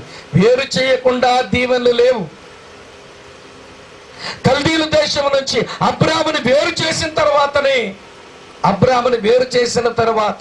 అబ్రామును దేవుడు ఆశీర్వదించాడు. అసలు సంఘం అంటేనే వేరైందని అర్థం. సంఘానికి గ్రీకు భాషలో ఏమంటారంటే ఎక్లీషియా అంటారు. ఎక్లీషియా అంటే లోకములో నుంచి దేవుని కొరకు ప్రత్యేకపరచబడిందని అర్థం. అమ్మ అర్థమవుతున్నదా మీకు? కనుక మనం ఎత్తబడాలంటే ఏలియాకలాగే ప్రత్యేకించబడాలి. మరి ఆలకిస్తున్నారా? మనం ఎత్తబడాలంటే ఏలియాకు వలె దేవుని కొరకు ప్రత్యేకించబడాలి. ఎక్కడి నుంచి ప్రత్యేకించబడాలి? లోకములో నుంచి. అందుకే లోకముతో మన వైఖరి ఎలా ఉండాలో నూతన నిబంధనలో 4 మాటలు ఉన్నాయి, మీతో చెప్తాను వినండి. యాకోబు రాసిన పత్రిక 4వ అధ్యాయం 4వ వచనంలో అంటాడు, వ్యభిచారులారా, ఈ లోక స్నేహము దేవునితో వైరమని ఎరుగరా? ఎవడు ఈ లోకమును స్నేహించునో వాడు దేవునికి శత్రువగును. ఏంటమ్మా? లోకంతో స్నేహించకండి అన్నాడు. 1 యోహాను పత్రిక 2వ అధ్యాయం 16వ వచనంలో లోకమునైనను లోకములో ఉన్న వాటినైనను ప్రేమించకండి అన్నాడు. స్నేహించకండి, ప్రేమించకండి. యాకోబు రాసిన పత్రిక 1:27 మళ్ళీ చెప్తాడు ఆయన. ఏమన్నాడు తెలుసు? లోకమాలిన్యం అంటించుకోకండి అన్నాడు.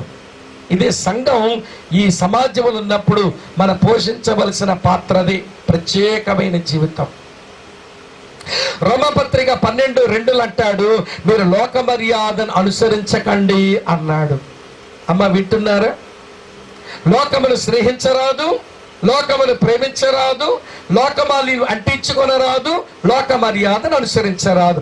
అలాగ ప్రత్యేకించుకోవాలంట మనం ఎత్తబడ్డానికి. కానీ మనకేమి మాయిదారు గుణమో కానీ మనం లోకం తెల్లి జత కడుతున్నాం. అందుకే ఒక పెద్ద సేవకుడు ఢిల్లీకి వచ్చి కాన్ఫరెన్స్ పెడితే వీళ్ళు అడిగినారట పెద్ద ఆయన్ని, అయ్యా సంఘం ఎక్కడ ఉంటుంది? అసలు సిసలైన సంస్కృతం,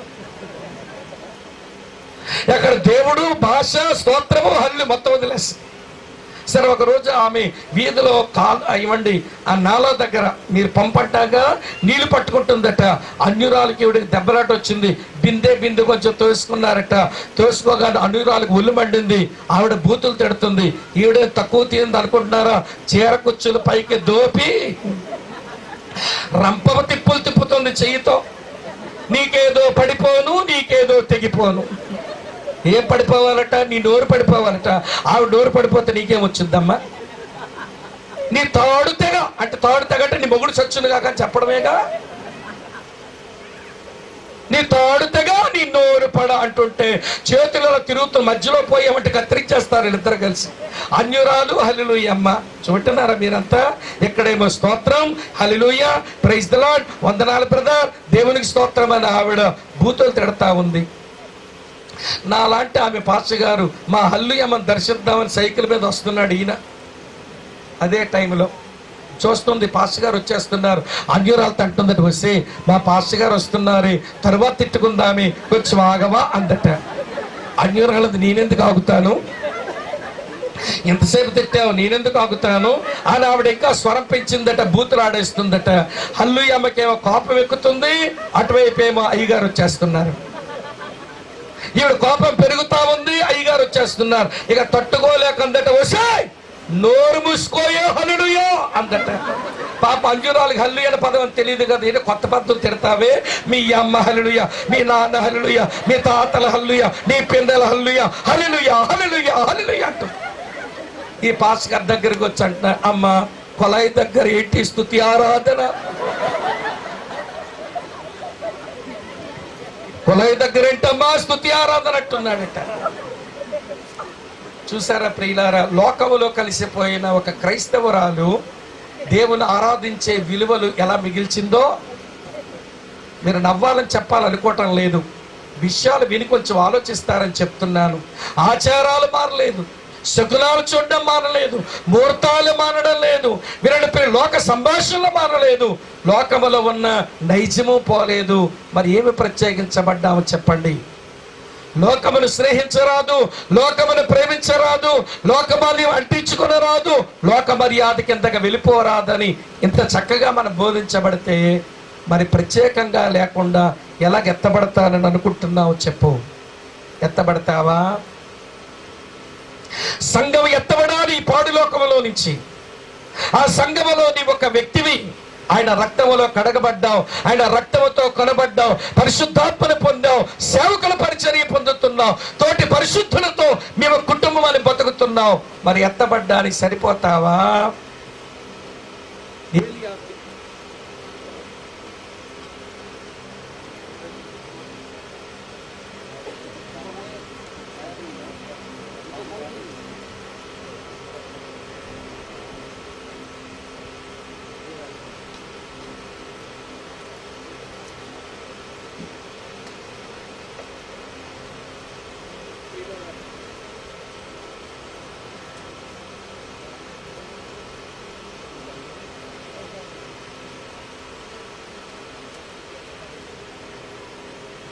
కూడదు. కొంచెం మాటలు కఠినంగా ఉన్న అన్నిటి అంతము సమీపమయ్యే కాలానికి మనం వచ్చాం.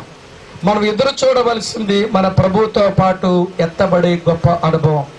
ఎత్తబడాలనంటే వినండి, హానోకు వలె దేవునికి ఇష్టం కావాలి, దేవునితో నడవాలి. 2 సంగతులు చెప్పాను. ఏలియాకు వలె మనం దేవుని కొరకు ప్రత్యేకించబడాలి. ఒక సంగతి చెప్పాను, రెండో సంగతి చెప్తాను రండి. రెండో సంగతి ఏంటనంటే అదే రాజులు మొదటి గ్రంథం, నేను చదువుతున్నాను చూడండి. రాజులు మొదటి గ్రంథం 18వ అధ్యాయం 21వ వచనం. 18వ అధ్యాయం 21వ వచనం చూడండి. ఏలియా జనులు అందరి దగ్గరకు వచ్చి, ఎన్నాళ్ళ మట్టుకు మీరు రెండు తలంపుల మధ్య తడబడుచుందురు? యెహోవా దేవుడైతే ఆయనను అనుసరించండి, బయలు దేవుడైతే వానిని అనుసరించుడని ప్రకటన చేయగా జనులు ఆయనకు ప్రత్యుత్తరముగా ఒక మాట అయినను పలుకకపోయిరి. ఈ వచనం నాకేమి నేర్పిస్తుందంటే వినండి, దేవుని కొరకు ప్రత్యేకించబడిన దైవజనుడైన ఏలియా దేవుని బట్టి సవాలు విసురుతున్నాడు. దేవుని బట్టి సవాలు విసురుతున్నాడు. ఎన్నాళ్ళ మట్టుకు రెండు తలంపుల మధ్య మీరు తడబడుతుంటారు? యెహోవా దేవుడైతే ఆయన అనుసరించండి, బయలు దేవుడైతే వానిని అనుసరించండి అని దేవుని ప్రతినిధిగా దేవుని కొరకు సవాలు విసురుతున్నాడు. దేవుని కొరకు ఎత్తబడేవారు దేవుని బట్టి లోకానికి సవాలు విసురుతారు. సమాజం కుళ్ళిపోతా ఉంది, సమాజం పాప ప్రవాహంలో ప్రయాణిస్తూ ఉంది, నాశనానికే పరిగెడుతున్నారు. వాళ్ళ ముందు సవాలు విసరాలు అంటే వాళ్ళ ముందు సవాలుకరంగా బ్రతకాలి సుమా. బ్రతుకు లేకుండా సవాలు విసిరితే కుదరదు. మా శ్రీకాకుళం జిల్లాలో ఒక ఆయన ఉంటాడు, చేపలు పట్టుకునే ఆయన, సముద్రం పక్కనే చేపలు పట్టుకునే ఆయన. సరే, ఆయన పేరు ఏదో ఉంది, ఆయన పేరు నిజంగా నాకు ఇప్పటికే తెలియదు. కానీ ఊరు వాళ్ళంతా చుట్టుపక్కల వాళ్ళు ఆయన మిత్రం అని పిలుస్తారు. ఎందుకంటే ఆయన అందరికీ స్నేహితుడేనట. అందుకే మిత్రం ఇప్పుడు మీ మిత్రం అని పిలుస్తాం ఆయన్ని. ప్రియులారా, చాలా కష్టాలు గుండా వెళ్ళి ఇలాగేదో మీటింగ్ జరిగితే ఆ మీటింగ్కి వచ్చి దేవుని వాక్యం విని ప్రభువుని విశ్వసించాడు. విశ్వసించిన తర్వాత ఆ ఊర్లో ఏవో భయంకరమైన ఇబ్బందికరమైన రోజులు వస్తున్న దినాల్లో ఎవరో కష్టంలో ఉన్నారంటే వెళ్ళిపోయి వాళ్ళకి సహాయం చేసి ప్రార్థనలు చేసేవాడు. వాళ్ళ కష్టాలు తీరిపోతూ ఉండేవి. మిత్రం ఆ ప్రాంతంలో ఒక ప్రత్యేకమైన వ్యక్తి అయిపోయాడు. ఊర్లో ఉన్నటువంటి వాళ్ళకి అది నచ్చలేదు. వీడు యేసు ప్రభువుని బట్టి ఏవేవో ప్రార్థనలు చేస్తున్నాడు, మనుషులకేదో మేలైపోతుందట, అందరూ మిత్రపక్షంగా పోతున్నారని ఈ పోకిరి కుర్రవాళ్ళు, అల్లరి బోకలు వారి ప్రియులారా చివరికి ఏమని చెప్పారో తెలుసా? మిత్రముకి క్షుద్రశక్తులు ఉన్నాయి, మిత్రముకు క్షుద్రశక్తులున్నాయి. అందుకనే అతను ప్రార్థన చేస్తుంటే దెయ్యాలు పోతున్నాయి, అతను ప్రార్థన చేస్తుంటే జబ్బులు పోతున్నాయి, అతను క్షుద్రశక్తులతో ఉన్నాడని ఎవడ ప్రలోభ పెట్టి ప్రియులారా చాలా ఇబ్బంది గురి చేశారు. ఒక పెద్ద సిద్ధాంతం తెచ్చారు ఇతరుల మన క్షుద్రశక్తులు పోగొట్టడానికి. వాడేమో సముద్రం పక్కని ప్రియులారా ఒక 10 అడుగులు గొయ్యి తవ్వించి దాంట్లోనేమో చింతకర్రలు వేయించి వాటి మీద పెట్రోలు పోయించి చింతకర్రలు బాగా కాల్పించి ఒక రాత్రంతా తెల్లవారుజామున చుట్టుపక్కల వాళ్ళందరికీ పిలిపించాడట. జనమంతా వచ్చారు. ఊరి పెద్దలు అన్నారు, యేసు ప్రభు అనే దేవుడి వల్ల నువ్వు బతుకుతున్న మాట నిజమైతే రా వచ్చి ఈ అగ్ని మీద నడు. నువ్వు క్షుద్ర శక్తులతో కానీ బతుకుతుంటే ఈ నిప్పుల మీద నడవగానే కాలు చేస్తావని ప్రియులారా పిలిపించారు. వస్తావా అన్నారట. నేను నమ్మింది జీవము గల దేవుడని యేసుక్రీస్తును, ఆయన్నే సేవిస్తున్నాను, ఆయన పేరు మీద ప్రార్థనలు చేశాను, నాకేమో క్షుద్ర శక్తులు లేవు, వస్తాను నడుస్తాను అన్నాడు. ప్రియ చుట్టుపక్కల ప్రజలంతా ఆ సముద్ర తీరానికి వచ్చి ప్రియులారా కనిపెడుతున్నారు. కొవ్వాడ అనే గ్రామంలో ఈ సిద్ధాంతి గారు ఆ ఊర్లో ఉన్న ఎవరి డబ్బులు ఇచ్చి అతగాడిని తెప్పించిన పోకిరి వాళ్ళంతా, మత ఛాందస్వాదులంతా ఇరుగుపుర గ్రామాలు పిలిపించారు. ఈరోజు మిత్రం కాలి చచ్చిపోతాడని ఎదురు చూస్తున్నారు. ప్రియులారా నడవడానికి రెడీగా నిలబడ్డాడు. ఆ సిద్ధాంతి వచ్చి 2 కాళ్ళ మీద నీళ్లు పోసి దగ్గరకు వచ్చి అంటాడు, ఒరే నేను దండం పెడతాను, యేసు ప్రభుని వదిలేస్తానని చెప్పరా, యేసు ప్రభు దేవుడు కాదని చెప్పరా, నువ్వు నడిచేవనంటే నాకు బతుకుండదురా, ఒకవేళ నువ్వు కాలిపోతావేమో అంటే నేను కాలి చావనన్నా చేస్తాను, కానీ నేను నమ్మిన దేవుడే నిజమైన దేవుడే రుజువు చేసే గడి వచ్చింది, నేను సవాలుగా నడుస్తానన్నాడట. పాప సిద్ధాంతికి ఏం చేయాలో తెలియక వినండి ప్రియులారా, నీళ్ళు మరికొంచెం పోసాడట. తడి నీళ్లు తగిలితే కొంచెం కాలి బొబ్బరెక్కిపోతాయని ప్రియుల ప్రార్థన చేసుకుని, ప్రభువా నీ కొరకు నిలబడే ఒక మంచి సమయం వచ్చింది, నువ్వు నిజమైన దేవుడు నాకు తెలుసు, నేను కాలినా పర్వాలేదు నడుస్తానని ఇంతమంది జనం ఉంటుండగా ప్రియుల ఆ అగ్నిగుండంలో ఇలాగ నడిచి వెళ్ళిపోయాడట. మళ్ళీ రాని పిలిచారట, ఇటు ఇలాగ నడిచి వచ్చాడట. అప్పుడు సిద్ధాంత్ అంటాడు, ఇతగాడు జోలికి ఎవరు వెళ్ళకండి, ఈయన నమ్మిన దేవుడు నిజమైన దేవుడు ప్రభు అయిన యేసుక్రీస్తు, ఈయన జోలికి వెళ్ళి ప్రమాదం తెచ్చుకోకండి అని పోయాడు వాడు సిద్ధాంత్. ఈ రోజున మా మిత్రం కొవ్వాడ గ్రామంలో సేవకుడు అయిపోయాడు. నేను అప్పుడప్పుడు అడుగుతాను, ఇంత ధైర్యం ఎట్లా వచ్చింది అంటే, నాకెక్కడుందన్న ధైర్యం, ఏంటో యేసుప్రభు నిజమైన దేవుడు అని గట్టిగా ఎరిగాను కదా, కాలిపోతే కాలిపోతాను కానీ యేసే దేవుడిని రుజువు చేసి సవాలుగా ఉండే సమయం వచ్చింది కనుక తెగించానన్నా, దేవుడు నా తెగింపును గౌరవించాడన్నా అంటాడు. ఇప్పుడు ఉన్నాడు, మా మీటింగ్లకు వస్తాడు. నేను మాట మీకు ఎందుకు చెప్పానో తెలుసా, యేసు నిజమైన దేవుడు, నా జీవితం చూడండి సవాలు, ఇదివరకు ఎట్లున్నానో మీకు తెలుసు, ఇప్పుడు ఎలా మారేనో మీకు తెలుసు, చూసుకోండి నా జీవితం అని చెప్పే సవాలుకరమైన బ్రతుకు మనకు వస్తే ఎత్తబడ్డానికి పనికొస్తాం. ఇంకెక్కువ చెప్పలేని టైం అయిపోయింది. మొదటి మాట దేవునికి ఇష్టం అవ్వడం, రెండవ మాట దేవునితో నడవడం, మూడవ మాట దేవుని కొరకు ప్రత్యేకించబడ్డం, నాలుగవ మాట దేవుని కొరకు సవాలులు విసరడం, ఐదో మాట చెప్పి ముగించేస్తాను. ఐదో మాట ఒక వ్యక్తిని చూపించి చెప్తాను. మొదటి వ్యక్తి హానోకు, రెండో వ్యక్తి ఏలియా. వీళ్ళిద్దరూ ఎత్తబడ్డారు, ఆరోహణమయ్యారు. మూడో వ్యక్తిని చూపించి ముగించేస్తాను. ప్రియులారా, లూకా సువార్త 24వ అధ్యాయం, లూకా సువార్త 24వ అధ్యాయం చదువుతున్నాను చూడండి ప్రియులారా. 51వ వచనం, లూకా సువార్త 24వ అధ్యాయం 51వ వచనం. వారిని ఆశీర్వదించుచుండగా ఆయన వారిలో నుంచి ప్రత్యేకింపబడి పరలోకమునకు, చెప్పండి ఏమైనా, ఆరోహణమాయను. యేసు ప్రభు ఎత్తబడ్డాడు, ఆయనే మళ్ళీ తిరిగి వస్తాడు, మళ్ళందరూ ఎత్తుకొని వెళతాడు. ఇంతకీ యేసు ఆరోహణం అవ్వడానికి ఏమిటండి ఆయన దగ్గర ఉన్న గొప్ప అనుభవం అంటే, ఒక్క మాట చూపించి ముగించేస్తాను ప్రియులారా.